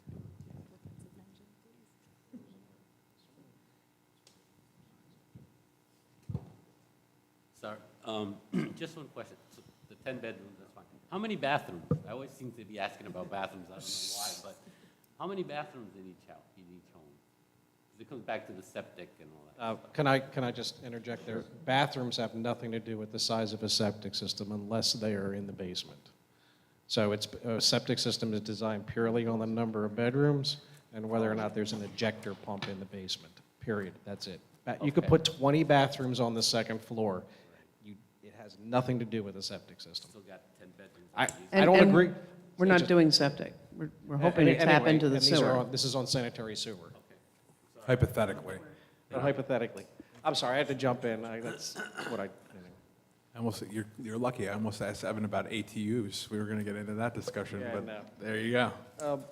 Real quick, I just want to, we went through my letter real quickly, and I'm okay with it. 2 other points I just want to bring up. I don't see anything in the application documents with respect to the presence or absence of wetlands or wetlands buffers. Typically, we would at least want to see a presence-absence letter or an LOI if they are present, right? Would you agree to provide? Yeah, as part of the sewer service amendment, we would be required to obtain an LOI, so, Okay. yes. And then there was, I think, the only other one that you haven't, yeah, there was a discrepant, so on your plan, on your improvement plan, you show concrete sidewalk along your lot's frontage and then terminating as it goes around the cul-de-sac bulb on the opposite side. However, on the development plan that was approved by the planning board, it does just the opposite. The sidewalk is along the frontage on the opposite side of the cul-de-sac and terminates along your frontage.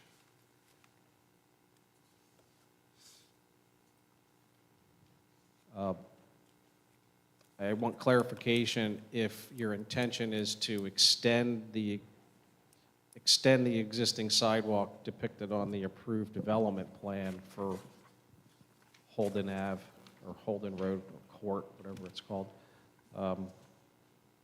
Extend the sidewalk along your proposed lot frontages. Is that your intention? Yes, the intention of this exhibit was just as a reference so the board members could see the adjacent subdivision, and they are proposing sidewalk terminating where it terminates as part of that application. Right. This applicant, the plan is showing sidewalk in front of our frontage. Okay, so you'll extend that sidewalk along your lots? And just to clarify, as previously mentioned, that was already required to be extended as part of the planning board application approval for the minor subdivision. It could be a condition of this as well, but as part of the minor subdivision approved by the planning board, memorialized recently on August 19th, that applicant, which dealt with this frontage, was required to provide sidewalk already. Okay. All right, I thank you for clarifying that. But that's going to be a problem for the attorneys to work out, because the lot you need to do this application doesn't come to fruition unless you conform with the planning board application, which required sidewalks. So now I have another developer is responsible for putting sidewalks in along the frontage of the subdivision that you're proposing. That sound right? So that, the attorneys have to work that out, because at the end of the day, Jackson Township wants sidewalks in front of these houses when they get built. We need to know who the responsible party is. We're smarter than we look. We'll figure it out. Yeah, we got it. Just to add to that, since you're adding sidewalks, more sidewalks, you're making the street narrower, would there be room for fire equipment to get in and out? No, they're not making the street any narrower. I'm sorry, I didn't hear. What'd you say? What'd you ask? Are they making the street narrower? Wouldn't the sidewalks make the street narrower, or they're just... on No, the property? sidewalks are outside of the street. The street already exists. They're going to build sidewalks 4 feet away from the existing from the existing curb. So there'll be no problem with fire equipment? No issues. It has no impact to the way that roadway was designed and approved by the planning board. Okay, thank you.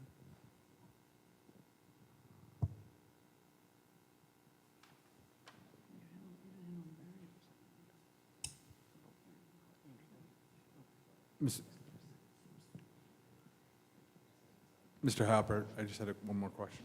I haven't heard the testimony yet, and perhaps you were getting to it, so I apologize for jumping the gun. I haven't heard any testimony as to height. You'll comply with the height ordinance, correct? The applicant will No comply with... variance sought? No variance is sought. Thank you.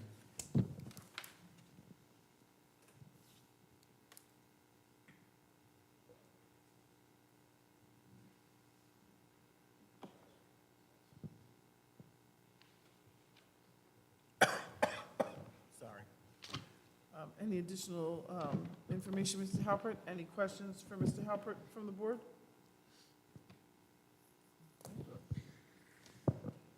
Ms. Jennings, you want to call your next witness? Yes, at this time, I'd like to call our professional planner, Andrew Janu. I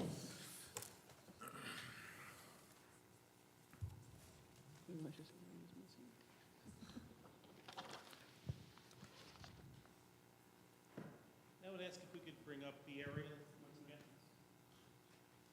Is it possible to bring the aerial back up? Yeah, I do. Wait till he's ready.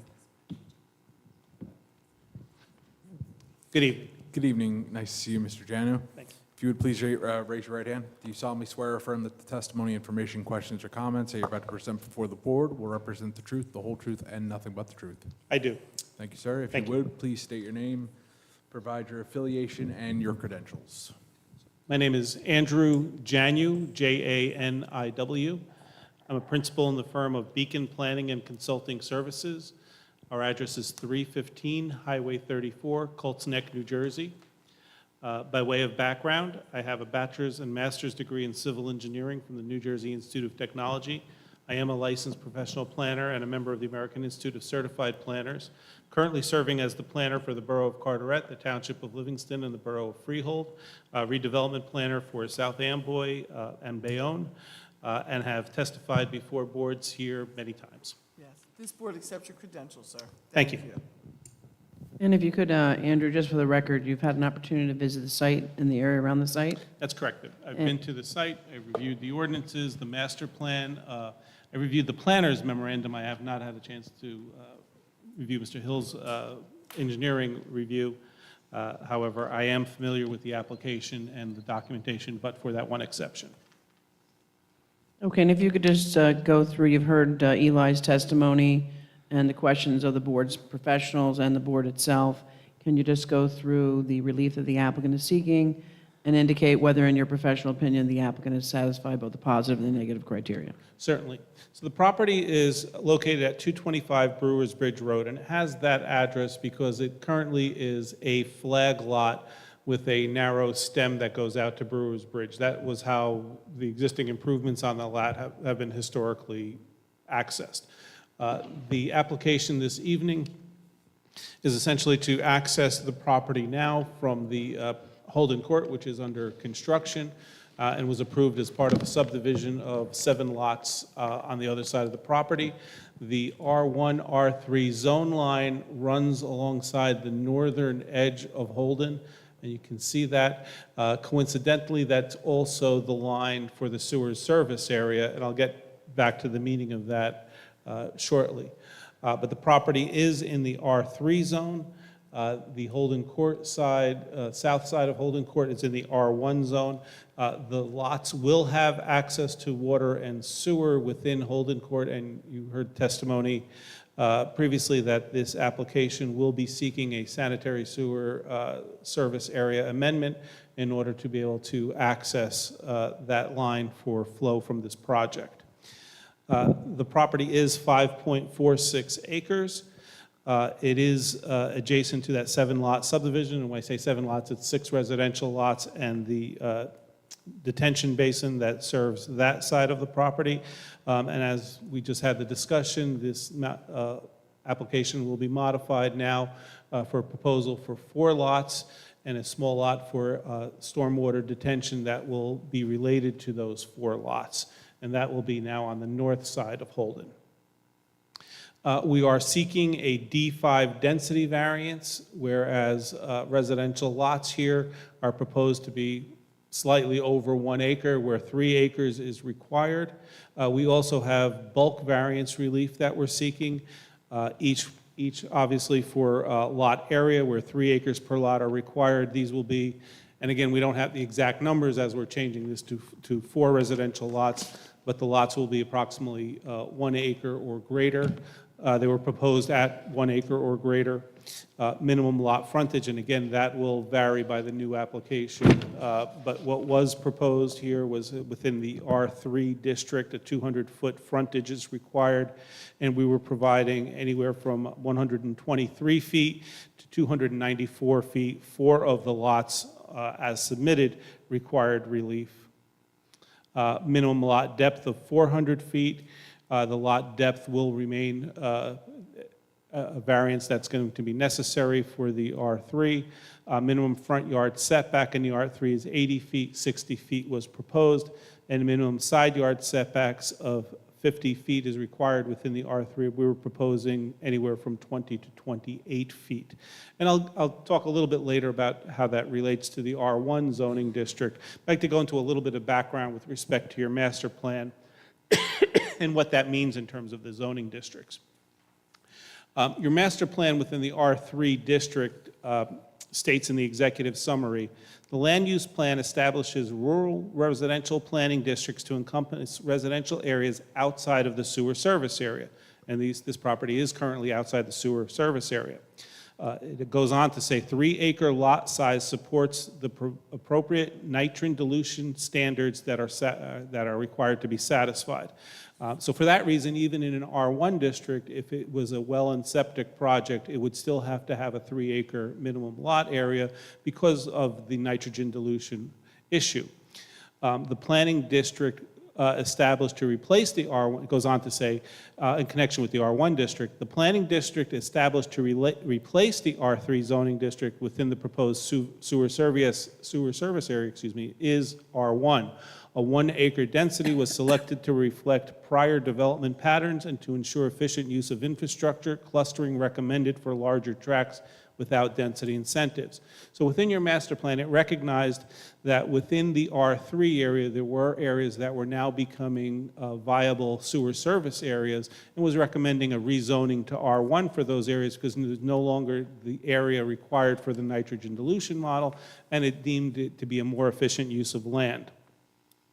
Your master plan within its goals and objectives stated to achieve a pattern and mix of land use that achieves various community planning objectives, including the provision of quality residential neighborhoods, the protection of natural resources, the economic development of the community, and the creation of livable and desirable community attributes.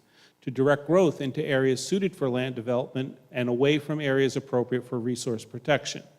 To encourage the use of planning techniques that will effectively integrate desirable residential communities, viable commercial service uses, resource protection, and open space. To encourage infill development and redevelopment where appropriate, and thereby reduce the extent of land development and maximize the use of public facilities, including water, sewer, stormwater, and roads. And to protect the integrity of existing residential neighborhoods by ensuring that any new infill or adjacent development is compatible with the neighborhood pattern. So we are absolutely on point with those objectives. The thing that's changed here that makes this a viable 1 acre lot subdivision is the creation of Holden Road, the extension of water and sewer in front of this property, and the neighborhood pattern that's been established on the other side of Holden.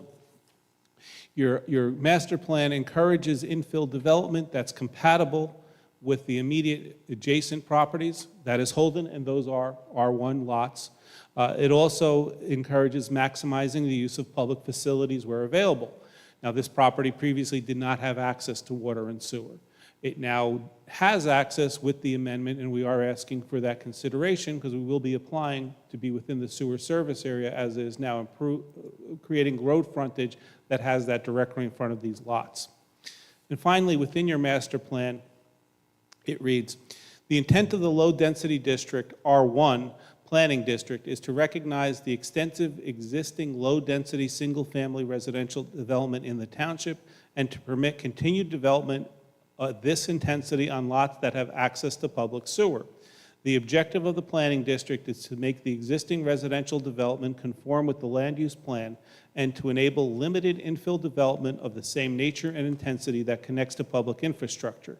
The R1 planning district is also intended to allow for limited single-family detached residential development in areas where public infrastructure is or will be available. I think we're on point with that objective. We will have water and sewer available to these lots. Your plan encourages seeking connection to those in order to eliminate septic systems and well systems. It's always preferred to have public utilities. This is an ideal situation where you had a home here that was on well and septic, and now an appropriate redevelopment opportunity here to create 4 new opportunities for single-family homes consistent with the neighborhood that's been established by the prior subdivision across the street and with access to water and sewer. So in terms of reconciliation with your master plan, I believe this is exactly what the master plan was talking about. And your master plan does recognize that the distinction between the R1 and R3 zone was, in fact, the availability of access to water and sewer. We also have to satisfy the purposes of the municipal land use law. And as you know, the application cannot be for the sole benefit of the applicant. There has to be a public benefit. And I believe there are 3 that are advanced by this application. Under the MLUL under 4055D, these are the purposes of zoning which define what public benefits should be derived from an application. E is to promote the establishment of appropriate population densities and concentrations that will attribute to the well-being of persons, neighborhoods, communities, regions, and the preservation of the environment. In this instance, we now have access to water and sewer, albeit conditioned upon being in the sewer service area. However, with the water and sewer being available, your master plan cites that the appropriate population density is established by the R1 zoning district. G is to provide sufficient space in appropriate locations for a variety of agricultural, residential, recreational, commercial, and industrial uses and open space, both public and private, according to their respective environmental requirements in order to meet the needs for all New Jersey citizens. Why is this an appropriate location? Well, we recently had a subdivision approved directly across the street and a road extended along the frontage of this property, establishing a development pattern of the R1 district. If you look at that aerial, to the south and to the west is all R1. There's water and sewer available. We're on the cusp of the availability of water and sewer and it's now been extended to the property such that we would have availability. So when we look at an appropriate location, this has emerged as an appropriate location by virtue of that Holden Court cul-de-sac and the development pattern established on the other side of the properties. It seeks consistency both within the MLUL and within your master plan for a development pattern. And finally, M is to encourage the coordination of various public and private procedures and activities shaping land development with the view of lessening the cost of such development and to the more efficient use of land. Again, when we look at efficient use of land, land is a commodity, land is also becoming scarce. Developable land is becoming scarce. We have an opportunity here where we have a property that's on the borderline of the R3 and the R1 zone. It was established as such based on whether it was in a sewer service area or not. It now has the opportunity to be in a sewer service area with that utility available directly along the property line. That, to me, is absolutely what this is intended to do in terms of efficient use of land, lessening the cost of land development. We have an opportunity to develop efficient land development with new utility access that is an appropriate location and will develop a density that's consistent with the pattern of the neighborhood. So the first relief that we're seeking is the D variance for the density. And unlike a use variance, a D variance is adjudicated under what's known as the Coventry Square criteria, not Medici. Under Coventry Square, we demonstrate that the deviation can be reasonably accommodated by the property and that there is no essential detriment to any of the adjacent properties. The Coventry standard shifts the focus to the negative criteria regarding the impact of the use impact of the deviation as opposed to the impact of the use. So in this instance, the impact of going to smaller lots, to R1 lots. Well, the reason there was a distinction between the R3 and R1 is because R3 anticipated septic systems and required 3-acre land area for the nitrogen dilution model that you have adopted. With the availability of sewer, it's now appropriate to consider 1 acre per home density here, as was established immediately around this property. So when we look at can the property accommodate it, and I'll go through this in the bulk relief, but we can essentially come very close, if not in total conformance with what the requirements are of the R1 directly across the street, directly to the west of us, and mesh with that development pattern, which would not be a detriment to the neighborhood. It would actually be consistent with the neighborhood. There's a case known as Kaufman, which talks about the issue of having oversized lots integrated into smaller neighborhoods and that having a detrimental effect. And sometimes you see within a neighborhood of where you have 75-foot or 100 frontages, somebody builds the mega house and how it looks at a place. So consistency in zoning is something that we typically strive for, and this would create a consistent cul-de-sac of a development pattern that's identical on both sides of the street. So when we look at can the property accommodate the deviation, I say it's particularly suited, even though it doesn't need to be under the Coventry criteria for this use, because of the established pattern, because of the established roadway, and because this can be developed within the criteria for the pattern that is all around it. With respect to the bulk variance relief, we would qualify these under the C2 criteria. The C2 is known as the balance test. Under the balance test, we have to show that the positives outweigh the benefits, and this is basically a better zoning alternative. With respect to the positive criteria, we have to demonstrate that this relates to a specific piece of property, and it does. This is a unique piece of property with unique circumstances surrounding it. That the purposes of the municipal land use law would be advanced by a deviation from the zoning ordinance, and I read into the record 3 purposes that I believe would be advanced by this application, and that the benefits of the deviation would outweigh any detriment. And when we look to the benefits of this, we have the ability to access water and sewer. That is certainly better than building on a septic system and on a well system. We also develop lots that are consistent with the neighborhood pattern, creating housing opportunities here that are consistent with the neighborhood pattern. I believe those are beneficial when you look at your master plan. Those are all goals and objectives in your master plan, particularly when you look at the distinction your master plan lays out for the R3, the R1 zone, and then converting R3 to R1 when sewer does become available. With respect to the negative criteria, we have to demonstrate that the variance can be granted without substantial detriment to the public good, and that the variance will not substantially impair the intent and purpose of your zone plan. With respect to the public good, we can't say that we're creating something that's a substantial detriment if we're following a development pattern that we're surrounding. We will be following, in terms of noise, traffic, trash, the same type of development pattern that'll be directly across the street from us. With respect to the intent and purpose of your zone plan and master plan, your master plan was very specific when it talked about the R3 and the R1 zone, the distinctions between those two, and the integration of how those zones would relate to one another if, in fact, sewer became available. So I don't think we are substantially impair the intent of that plan. In fact, I think the plan leads us to the creation of exactly what we're proposing this evening. And in looking at now the R1 standards, which we've talked about, so the R1 district requires a lot area of 1 acre. We can clearly provide 4 lots that are 1 acre in area, so we would be compliant with the lot area.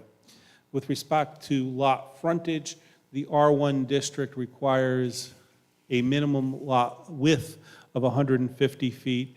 We would have to see the plan, actually, to see which lots would still require a width variance. But we come very close to being able to satisfy, I think, 2 of the 5 lots we were proposing satisfied the R1. I think we'd become very close to satisfying the width requirements. Your ordinance in the R1 also requires lot frontage measured at the front setback line of 75 feet. We would comply with all that. We do currently comply with what the R1 would anticipate for that. The R1 district requires a minimum lot depth of 200 feet. Each of these lots would be able to satisfy that lot depth. A minimum front yard setback in the R1 district is 40 feet. We'd certainly be able to comply with that. Minimum side yard setbacks within the R1 district would be 20 feet each. We would certainly be able to comply with that. So when we look at this, we would be able to create lots that would be substantially, if not totally, compliant with what the R1 district would anticipate, which would make it identical to the development pattern directly across the street. So when we look at it that way, I do believe it is a better zoning alternative, is an efficient use of land, creates opportunities for additional housing, and it creates the opportunity to utilize public utilities, water and sewer, as opposed to well and septic, which always carry different issues and maintenance issues and environmental issues with them. So when I look at this, this is actually a very good application in terms of being able to be congruous with the development pattern that's developed, taking advantage of recent approvals here that create this opportunity. And I think it is a good application. Madam Chair, Yes, could I ask a question for our engineer? absolutely. I mean, our planner, I'm sorry. You've made a very compelling case, but I'm curious, it sounds like from the case that, but for the fact that Jackson doesn't have access to sewer and water throughout the entire region, Jackson would be R1. Is that, I mean, I'm curious to hear you speak to that. Well, as it relates to this application, I think you should ask the applicant's planner Okay. that. We can have a conversation, we can look at the exhibit and go forward, but Well, okay. if you accept Mr. Janu's arguments that he discussed, then yes. So, Mr. Janu, if I might, Ms. Parnes. Sure. You've indicated that in the R3 zone outside, which is outside the sewer service area, in the executive summary of the current master plan, it discusses limited infill projects. So if I were along Brewers Bridge Road, north of this tract, anywhere where the R1 is on the west side of the road and the R3 is on the east side of the road, and if I were anywhere north of Hope Chapel Road, where R3 is on the north side of the road and R1 is on the south side of the road, if I got a sewer extension permit, your argument would be that I should be able to get a density variance for any of the parcels of land because they have access to water and sewer. Would that be a fair analogy? So again, I'm not looking at this on a gross basis. One of the things that I'm speaking to is a very specific piece of property that is uniquely situated at the border between the R1 and the R3 and directly across the street from an R1 district. Yes, we do need to be included in that sewer service area, and we would need to make an application to that.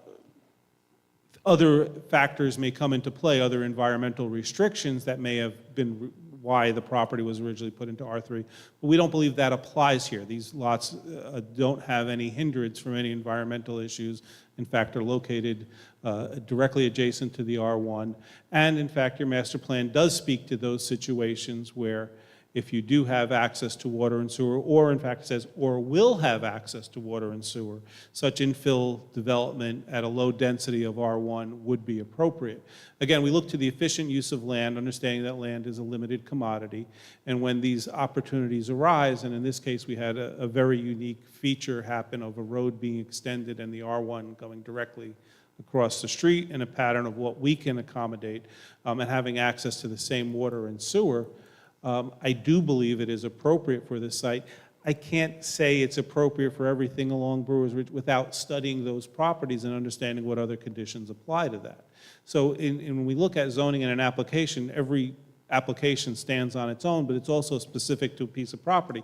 That's why when we look at the balance test, one of the first tests is that it relates to a specific property. So we're talking about the attributes of this property. I can't talk about the attributes of any other properties.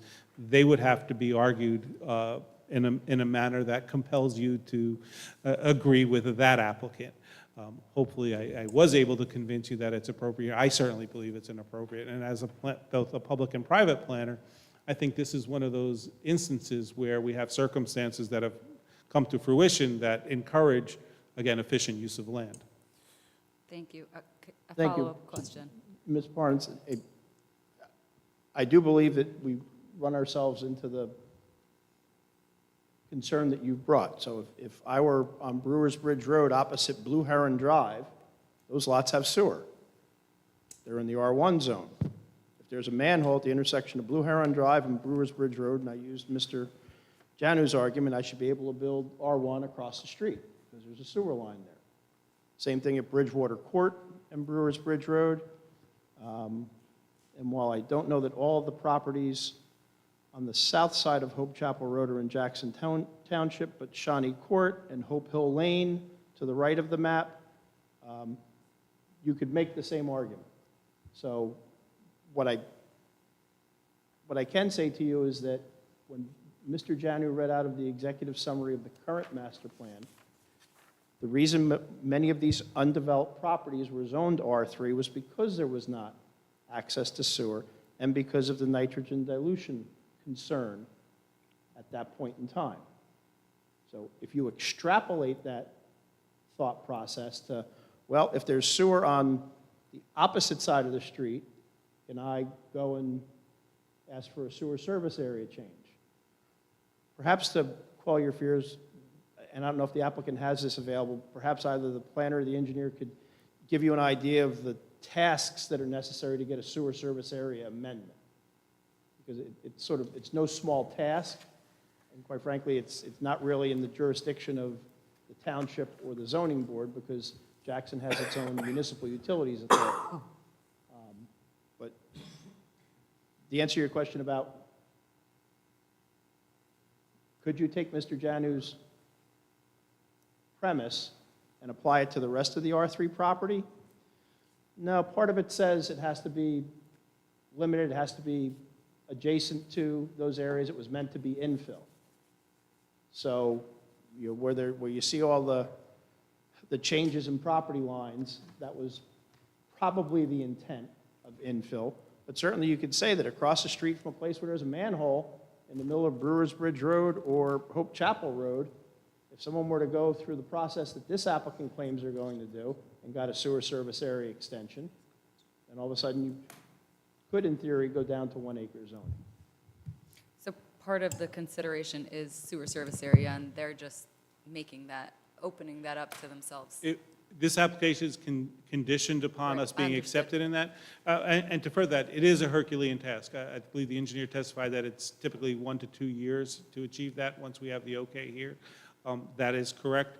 And we wouldn't be here this evening if we hadn't reached out to your MUA and confirmed the availability of capacity in Holden for this project. And we did get a confirmation. You heard the engineer testify that the capacity is available in front of these properties. So all those supported our conclusion that this is an appropriate location. And then, Go ahead, Sheriff. that, the yellow dotted line indicates everything to the north of it is R3, everything to the south of it is R1. Yes. So it almost looks like it excludes, it's like a carve-out for this property in, like, keeping that in the R3. I had another question, but I don't remember, so I know there are others. It's just for my own edification, the sewer service area was designed with one intent, and that was to protect the potable water supply. And where you've indicated that the MUA has said that there is capacity, I'm assuming that's for collection.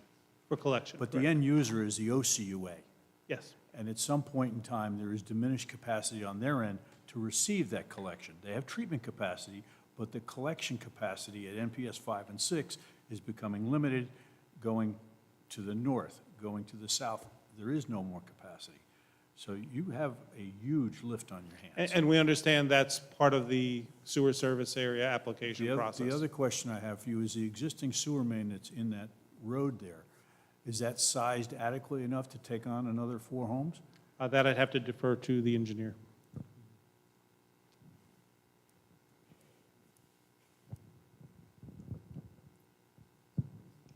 I'm sorry. Yes, this application was submitted to the MUA, and I spoke with the principal engineer at the MUA, and there is sufficient capacity. This is going to the northern treatment plant. All right, where and there that's, I'm sorry, and that's strictly a gravity main? There's no pump lift station that has to be improved? As part of this application, there is no pump station that has to be improved. And as far as capacity with OCUA, you were going to say something? I can tell you that the principal engineer at the MUA indicated there is no capacity issue at the OCUA. For collection, but For I'm talking about at the end user. For the end OCUA. user, we would have to go through the entire process, which we did not do. We only would first want to get approval here, but it would be conditioned on that. Okay.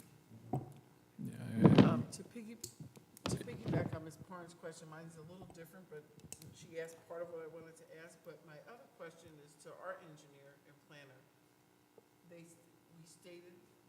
Ms. Jennings stated starting off, you're not looking to change the zoning, but if I understand you correctly, Mr. Janu, please feel free to interrupt, you're the professional, not me. You basically indicated that the reason that this area was originally zoned R3 was because it did not have access to city water and sewer.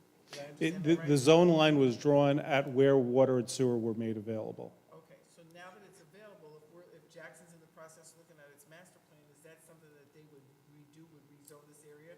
Because it's now a water, I'm talking too much. The city water and sewer is now available? So, no, the process works the opposite way. So the town isn't going to offer to extend sewer service areas. There's no plan, the town isn't planning to extend sewer service to developers. It's upon the developer to do that. So the town's not going to, the town hasn't rezoned properties to prompt developers to petition DEP. It works the other way. So, the applicant's working with what currently exists. They're in the R3 zone, and as a result, that's also consistent with the fact that they're not in the sewer service area. So it's upon them to petition DEP, be incorporated into the sewer service area, and that's their argument. This project is contingent upon them being successful in that.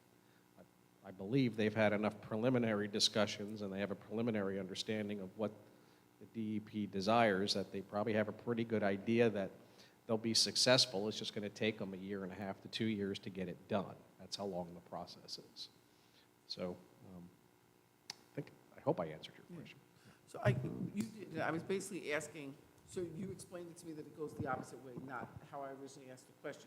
Just because they're now petitioning for access, and it sounds like they've done their due diligence and they're going to get access to city water and sewer, doesn't mean that Jackson Township would automatically rezone it. No, absolutely not. Okay. Thank you. There wouldn't be a reason for this applicant to petition the MUA for a sewer service area change if there wasn't, quite frankly, a benefit to them. So at 5.5 acres in a 3-acre zone, they're entitled by law to 1 lot. Anything else they get, in order to cross that threshold from 1 to more than 1 buildable lot, will require the sewer service area amendment.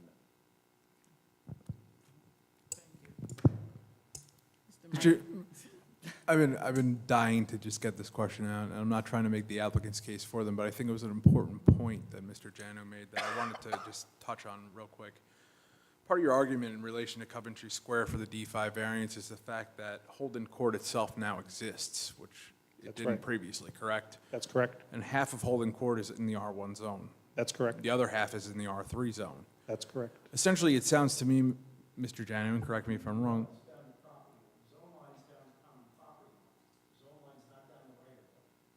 Okay. The zone line is on the common property line between the edge of the Holden Court right-of-way and the subject property. Right? The zone line does not go down the right-of-way. I see it. I see it. You're right. Excuse me. I misspoke. Could you just explain that to the rest of us to make sure we all understand what you just? Yeah, what I'm telling you is that, so part of the, part of the Coventry Square test, as Mr. Janu pointed out, is that the specific variance has to be specific to the pieces of property that we're talking about.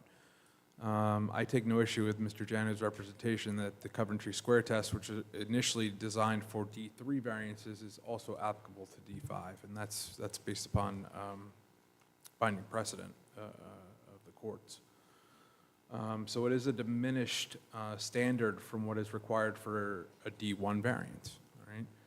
The point that I'm trying to make here is that Mr. Janu had also placed upon the record the fact that this particular piece of property is particularly suited, even though he doesn't have to prove particular suitability as part of this application, for this D5 variance because of its location, because of the existing subdivision as approved on Holden Court, and because it is across the street on the newly developed Holden Court. With an established development pattern now. So it'd be fair to say that part of your argument in supporting the D5 variance is that it would be specific to this piece of property because of all those circumstances. All of the development applications that have come before. Yes. Essentially. Yes. I mean, I think I had to highlight that point, not because I'm trying to make the applicant's case for them, but because it's an important consideration that the board hear when determining a D5 variance. So I just want to get that on the record and get some clarity on that. Thank you. I have my other follow-up question. Yes. So, again, the argument that you made is that really this was an R1 because of its lack of access to sewer. I'm sorry, an R3 because it didn't have access. Now, I don't think the master plan specifies about specific lots and why they are zoned the way they are. It kind of speaks globally, and that's in the executive summary, I think you said. Well, you said it's the reason why, but I'm curious, are there other reasons listed about why a lot would be R3? Just to kind of, take it from the other angle. So the master plan, keeping in mind, the master plan is a gross document that talks about zoning and why. And within the R3 district, it talks about the fact that the R3 is an established rural residential planning district, which encompasses areas outside of the sewer service area. That's how your master plan defines the R3 district. And what we're arguing here is, while that was accurate until Holden Court was, we now have changes in circumstances that make this appropriate to look at applying the R1 standards because we may have the opportunity to amend the sewer service area. You know, your master plan was specific that the R3 was established because of the land was outside of a sewer service area. We have a wonderful opportunity now because we have a new sewer line extension. We've confirmed that there's a capacity available. And in fact, it's appropriate to look wherever possible to bring in public water and sewer and to alleviate stress on the environment through well and septic systems. So it does talk about it being a rural area without sewer service. We believe this is a game changer essentially for this specific piece of property because of where it's located and what's been approved adjacent to it. And we do believe that's consistent with what the master plan guides in terms of appropriate density and locations that accommodate the density. It is infill where we now, and the burden's on us to make sure that we can get sewer to this property, but if we can, it would be appropriate to consider this with the R1 district being all around us and creating a development pattern that's consistent on both sides of the street. I'm going to piggyback on your comment again. Thank you for being so precise, and I'm going to put this out to our professionals and to you as well. We had an application earlier that used to be R1 and was changed to R3. If you're stating that the reason this lot and in such close proximity to the ones that were already zoned R1 was zoned R3 because they didn't have access to city sewer and water, why would the township change the zoning of something that was R1 to R3? Again, I don't know the circumstances for that, whether there were other environmental factors. I can't speak to that without studying that. I mean, I can speak to it because that's exactly what happened to me. I was an R1 lot, now I'm R3, and I'm a 2-acre lot. So there's no, it's that higher level, all I can suggest is it's that higher level planning exercise where they don't, I suspect, there's no analysis on an individual small lot by lot basis. It's, hey, look at this area, and where does it make sense to draw some lines? And there's always exceptions to the rule, right? I'm one of them. A lot of what we see, exactly that. They were R1, they were fully conforming, they've been R3 now for the last 20 years, and they're in here asking for variances of no result of their own, right? But I don't really believe, maybe Ernie will correct me, I don't believe they look at each individual lot and say, oh, we're going to have a hole in the donut where all of this is R3, but this is R1, and this spot is R1. So I guess I'm just trying to be clear. I think for Shira and I, because we both keep dancing around the same issue, accessibility to city water and sewer is only one factor. It was the driving factor. Right. It was the driving factor to create R3 lots back in the early 2000s, right? I'm sure it was the driving factor. It wasn't the only factor. But, and I think my point to Mr. Janner's credit was that that was not the only factor that he put on the record in consideration. So I was trying to highlight the fact that he was talking more in terms of this specific piece of property, so I don't want to lose sight of that. Not to make the applicant's case for them, but I think the board needs to consider that particular aspect of the testimony that Mr. Janik put on the record. I think that's why I kept asking my questions, Mr. Murphy, because that's what I have to be honest with you, your testimony was fantastic from my perspective. Thank you. It explained a lot, but then you do a phenomenal job, but I agree. But I got a little stuck there when you were, I guess I got stuck on when you kept saying what was zoned R3 because of the water, and I'm thinking back to our other application, going, well, wait a minute. How can that, you know what I mean? I'm not overthinking this, but I'm trying to analyze the situation. And I think you did a good job, as Mr. Murphy said, explaining for this specific piece of property. So I was just trying to understand, and that's why I was asking all the question, what other factors went into it? So I get it now, like you said, you can't analyze that other piece because you didn't study it, but for this specific piece of property, I understand what you're saying. Thank you. And I just would like to add, I mean, the other big significant factor is Holden Court. If you look at the original lot, it just has that little stem that comes out that's 35 feet that got you out to the main road. You couldn't do anything with that property. So that's why it's been a single-family home with one way out. Now we have all new frontage, and a new way to come in and out of that site. So that's another significant difference. And I think when you think about zoning, the town couldn't possibly go and look at every single piece of property and say, all right, you're going to be R1, but you don't meet all the factors, so now next door you're R3.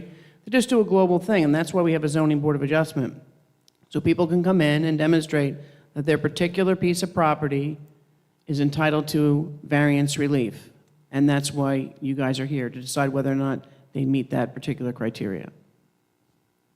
Thank you. May I could ask a question?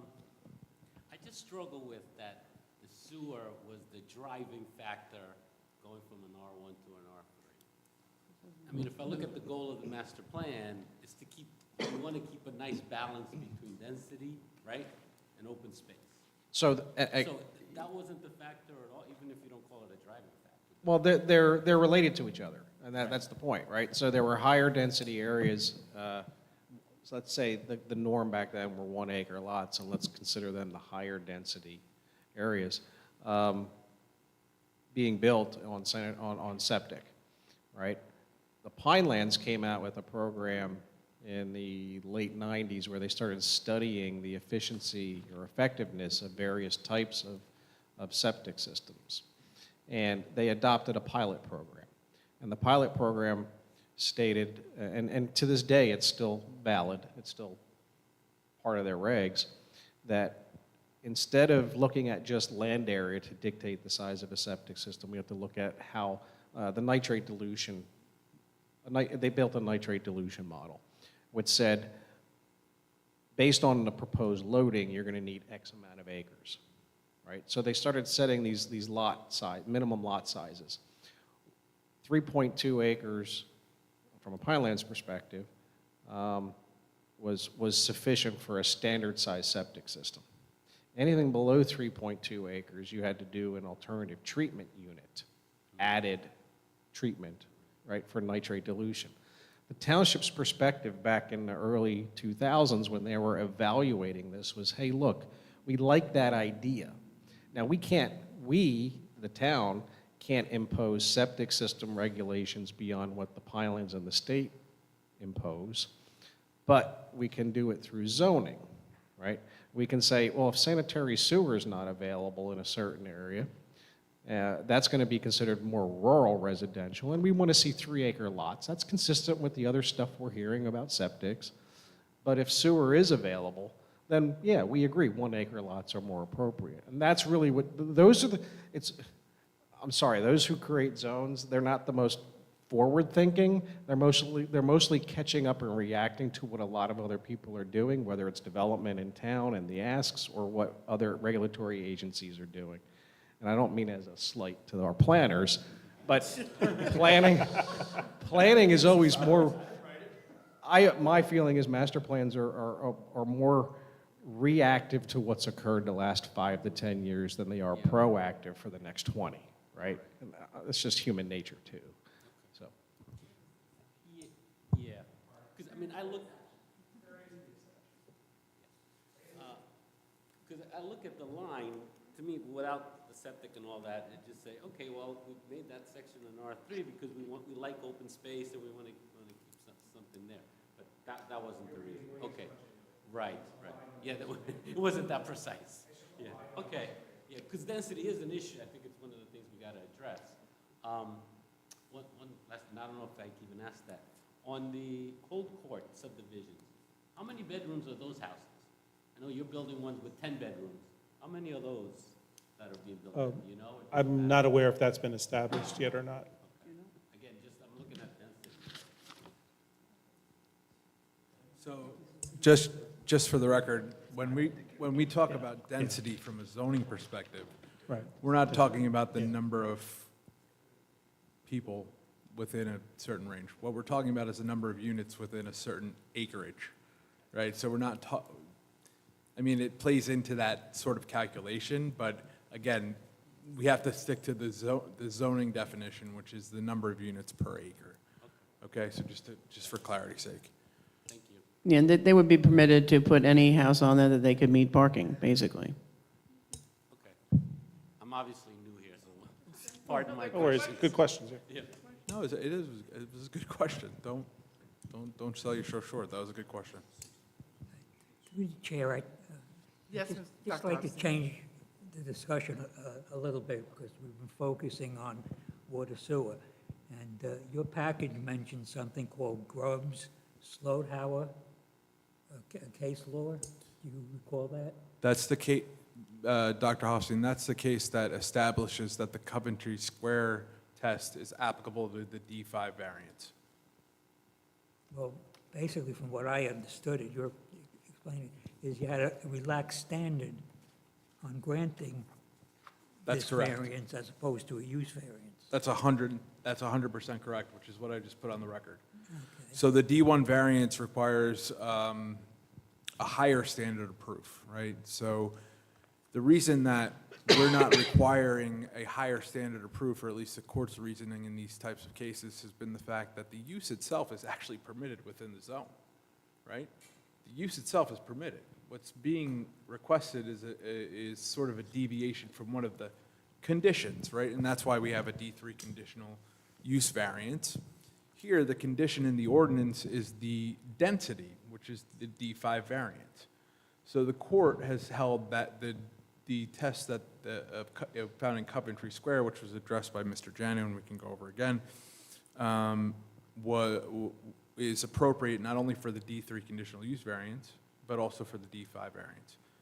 And what the court said was that the higher standard of proof, in fact, the court in Medici, which is the controlling case on the D1 variance, specifically found that D1 variances require what we call an enhanced standard of proof, meaning that the applicant not only has to demonstrate that the property is particularly suitable for the proposed use that is not permitted in the zone, it also has to cite special reasons why the use should be permitted and reconcile why the zone ordinance as written does not contain that use, right?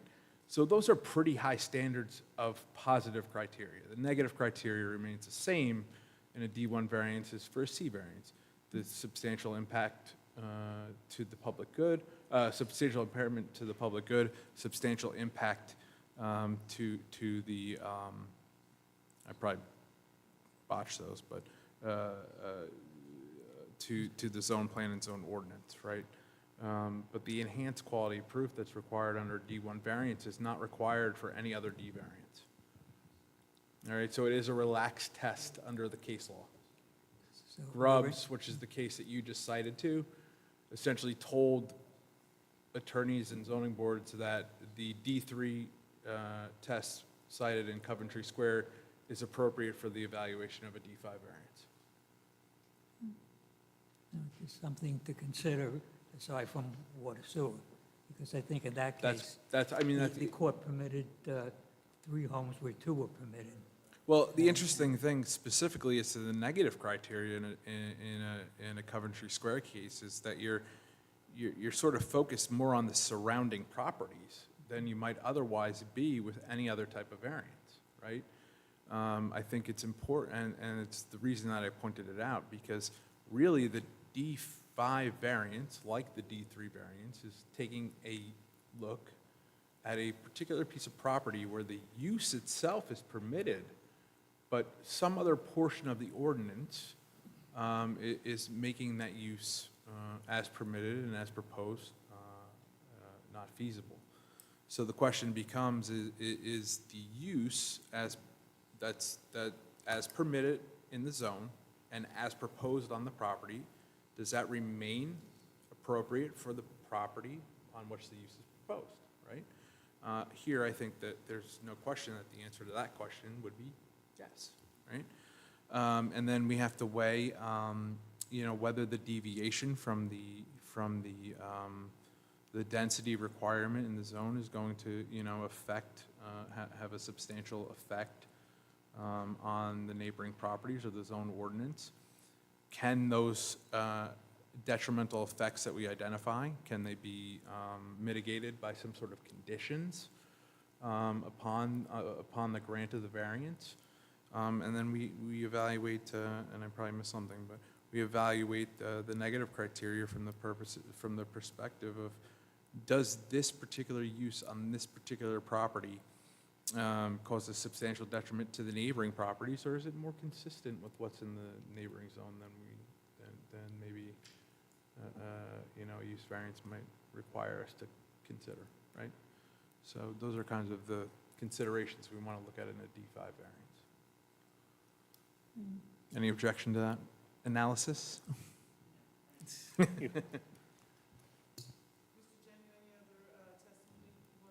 I am complete. No, that's our case.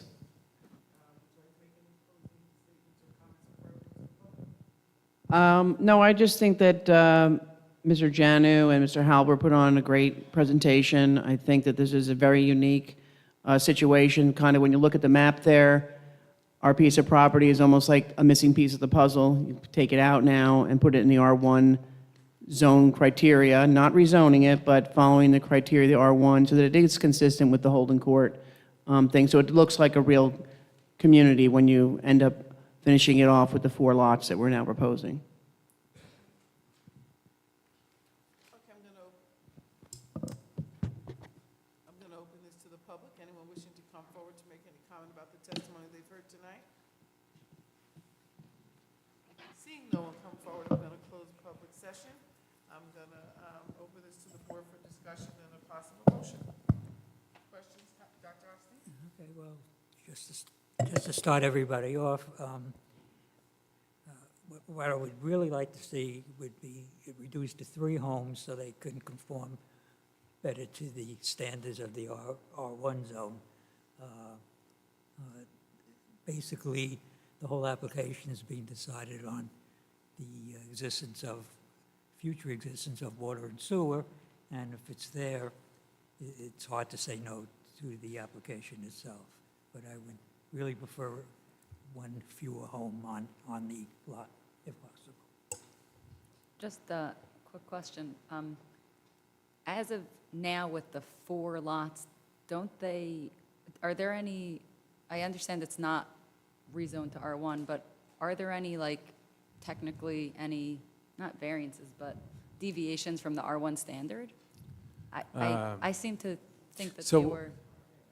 Typically what happens with, The answer to that is we don't know because we don't have a plan in front of us that shows us Yeah. the modifications. So, and I think the board has to focus in on some of that. The plans that you have in front of us, in front of you, are changing significantly, right? And they're asking for preliminary and final Oh, wow. approval. So, in addition to all the Yeah. variances. Well, So there- we don't know We what don't those have a variances. plan to make a Well, final approval well, on. again, and that to just, again, Don, I gotta say it. The board has the authority to grant preliminary only and request the final site plan. Subdivision. I'm sorry, subdivision, oh my God. Yeah, that's okay. It's late, I know. I had a very early morning too, sorry. Well, It's been a day. quick question to Mr. Halpert. Is it your opinion that it can meet the R1 standards with 4 lots and a water retention basin? Yes, it's my opinion that we could meet by removing the 5th lot and providing the stormwater management lot. We would remove lot 21.02, and we would be able to have 4 lots. That would- Respectfully, the basin lot's going to be non-conforming.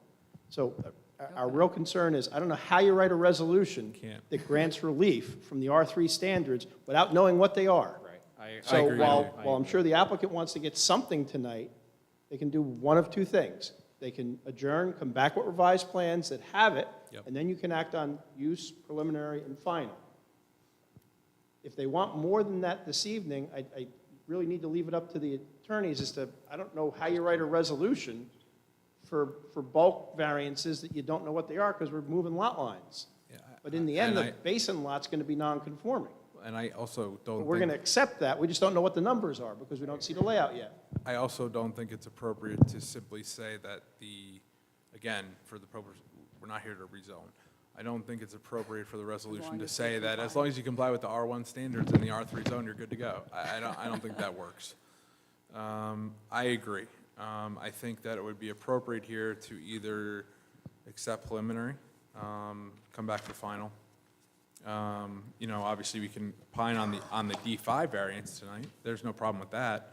But I am uncomfortable having a blanket for the bulk variances. Okay, understood. Those are reasonable, and I think that what we definitely would like to walk out of here with this evening would be the density variance, because that's the most critical, and then preliminary subdivision, and we'd come back with a plan laid out properly and request each of the bulk variances with each lot.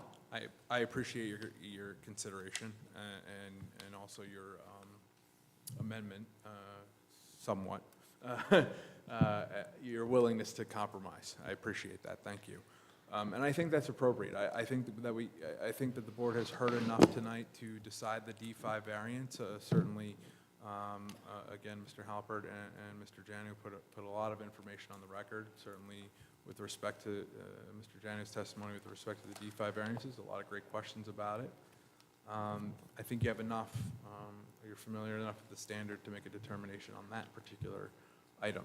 I also think you have enough to grant preliminary subdivision approval based upon what you've seen tonight, but as we've all pointed out, there's really not much for us to go on in terms of the C variances that are going to be required. So what the applicant has indicated in the statement that was just made was that they are willing to accept preliminary, first a determination as to the D5 variance, as well as preliminary site plan approval. I'm having subdivision approval, and they'll come back with a final subdivision plan, which will outline all of the details, which is, again, this is something, from my perspective, that is routinely done by boards. I've myself, as an applicant's counsel, have requested that this be done when I feel something might be going sideways, to walk out with preliminary rather than nothing at all. You know, so again, there's nothing that would prohibit us from doing that. In fact, it's a pretty good compromise here on both behalf of the applicant and the board, so that we can see what the final product is going to look like. So for the chair and for the board, if you were going to discuss a preliminary approval tonight, understand that it doesn't give them any right to build anything. It just does not. It gives them a comfort level that they can move forward with securing outside agency approval, spending more money for re-engineering, and so on. So a preliminary approval has a duration attached to it for length of approval time, where they can come back and ask for extensions. But it does not give them the right to build anything. And I would suggest that if you were going to consider a motion for preliminary, that it be conditioned upon, or that it be based on a subdivision to create 5 lots, 4 of which for residential dwelling purposes, 1 purely for stormwater management. That there's a homeowners association that's going to be created and responsible for common area and stormwater management. And there was one other one. There was one other comment. I remember the stormwater management, certainly. I don't remember. Getting the amendment for the sewer service area, There the you critical go. one. The big real one, the biggest one, right? Minor Thank detail. you. I thought that also that obviously the condition as to the subdivision perfection on the planning board's approval. Correct. Wasn't there a sidewalk issue also, the sidewalk? No, the sidewalks are being, oh, Donna, yes. Obviously, the issue here is that the sidewalk is actually the responsibility of another developer, is that correct? That is correct. Will you agree to comply with the sidewalk ordinances should that developer not comply with them? Yeah, they're going to comply, but yes, we would. I'm sorry, can I clarify that? The sidewalk as it was previously approved by the planning board, that developer is Correct. responsible for. Based on the exhibit that was provided, that did not include sidewalk along this Understood. frontage. However, the subdivision that this parcel was part of proposed sidewalk. So I agree that if in the event that that sidewalk isn't constructed, it should be made part of. Again, that's a final subdivision It is. approval comment. I think Yeah. you stick more high level with the 3 that we identified for now. And we'll build on that based on what we see the plans. I'm amenable to that. Depends on what the board wants to do.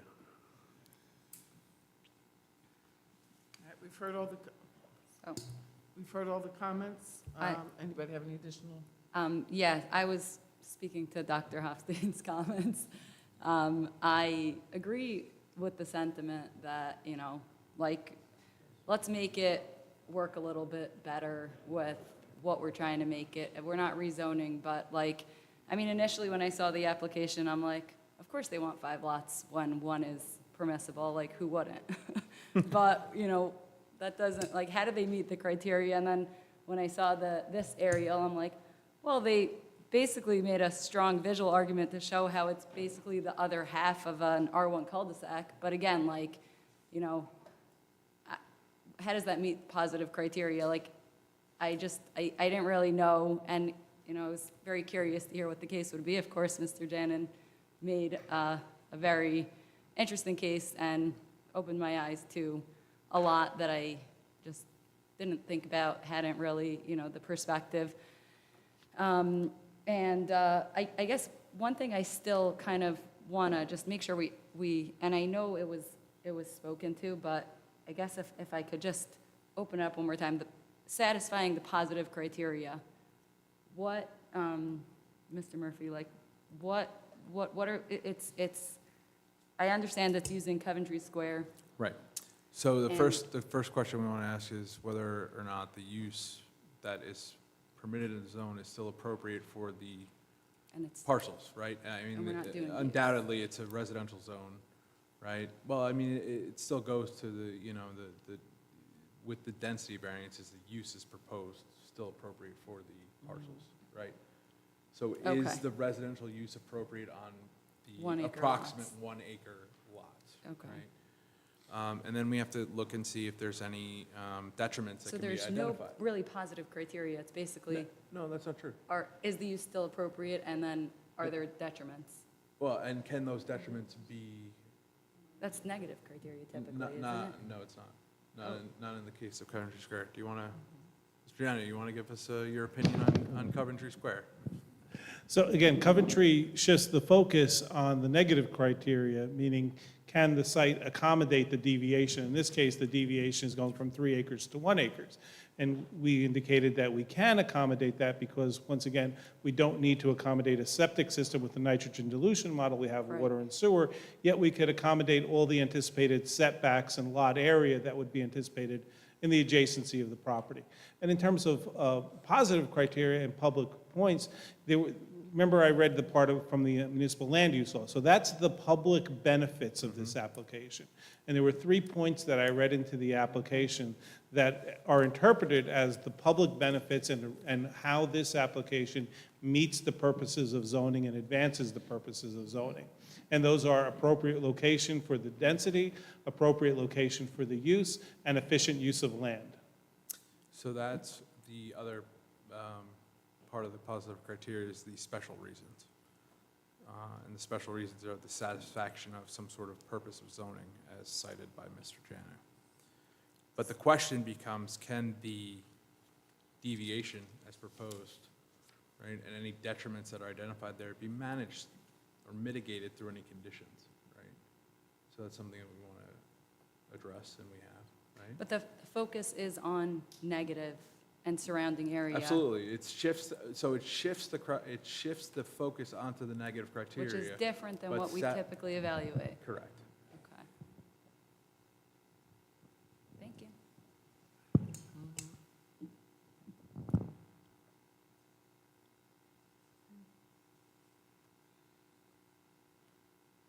Any additional questions or, questions or comments? I just have one, and that is, I appreciate the applicant taking a look at the lots and going down to 4 and considering the stormwater. Is there any opportunity for some type of a recreational pocket park or something? You're talking 10-bedroom houses, it's a lot of kids.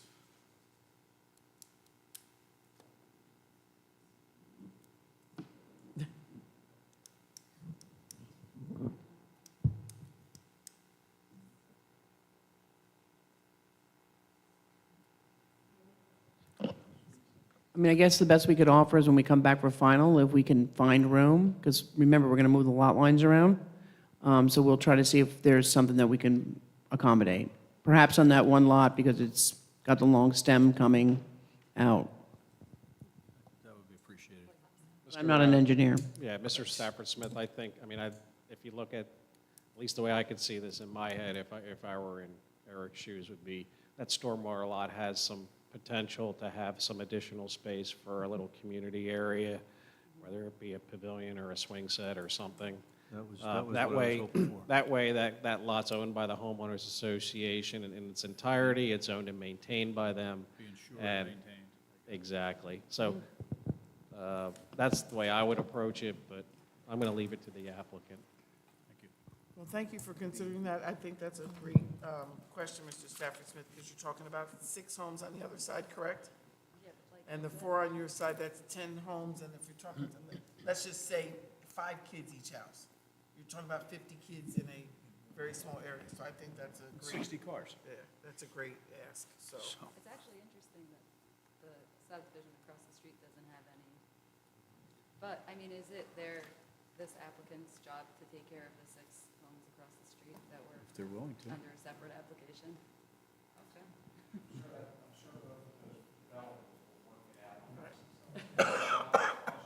As Ms. Jenny smiles, she's saying, yes, they will. Thank you. I just mean, like, is it reasonable to put the onus on them to accommodate for all the, potential kids that might be in the potential houses across the street that have nothing to do with our application? But we have relying on their 4 goodwill. lots on our application, so. We have faith in them. They did such a good job. We have some faith in them. How's that? So, you've heard a lot of discussion. It's up to us for, if you have any additional questions or anything, or it's up to us for a motion. I do have a quick question.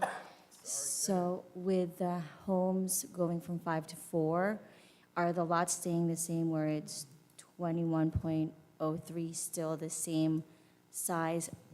Because there's, right now with 5 properties, there's 20 variances, and now with becoming 4, is there a way that these variances can be reduced because now the lots are changing? Yeah, exactly. So that's one of the reasons getting rid of one of the lots was suggested so that we would be able to meet some more of the bulk standards. So those lots are going to change. That's why we're going to come back and get a final approval, so you'll see what the final layout is, because right now you don't see it. Got it.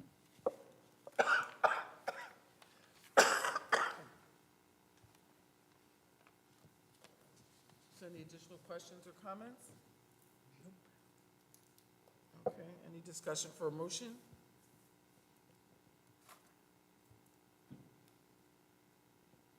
All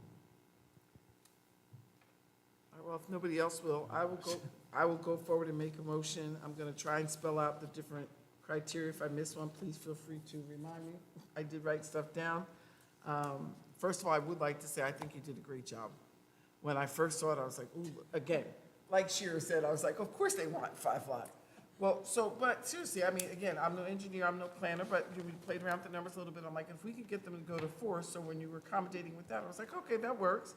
I love the idea, even if it's just a little swing set like you would find at a small school, something to accommodate the children. We are talking about large homes, we're talking about 10 homes now with potentially 10 bedrooms. So we're talking about a large number of kids, so I like that idea.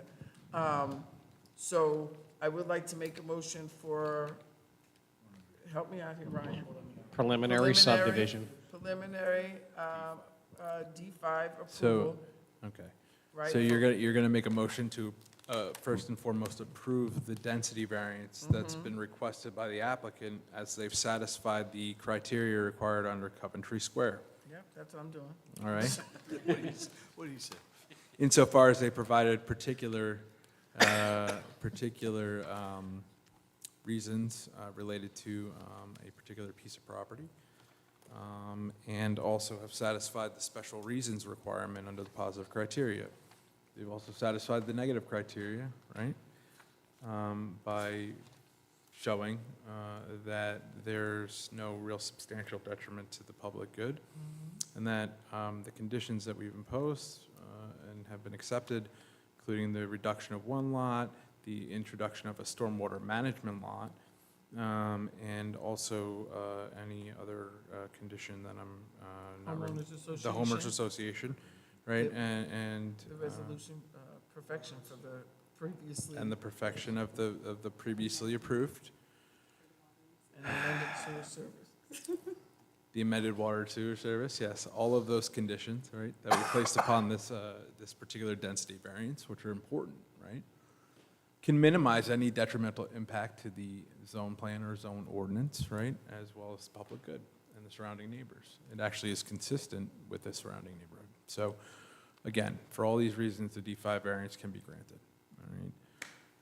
The second thing that we're doing is we're granting preliminary subdivision approval based upon the plans that we've seen tonight.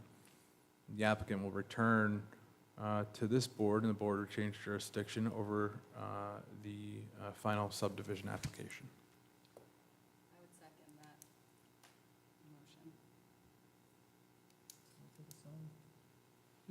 I didn't make the motion. I'm not allowed to. I would second Lynn's. I'm making that motion. I make the motion to approve the density variance and the preliminary subdivision approval based on everything that Mr. Murphy so eloquently put on the record. Again, I just wanted to say thank you. I mean, it took something that at first when I looked at this, I was like, oh, Lord. And I think you made it understandable for all of us. And I think you did a great job. So thank you. And I will second your eloquent motion. All right, we have a motion and a second. Roll call, please. Dr. Hofstein? Yes. Mr. Hudak? Yes. Ms. Parnas? Yes. Ms. Rosal? Yes. Mr. Martins? Yes. Mr. Stafford Smith? Yes.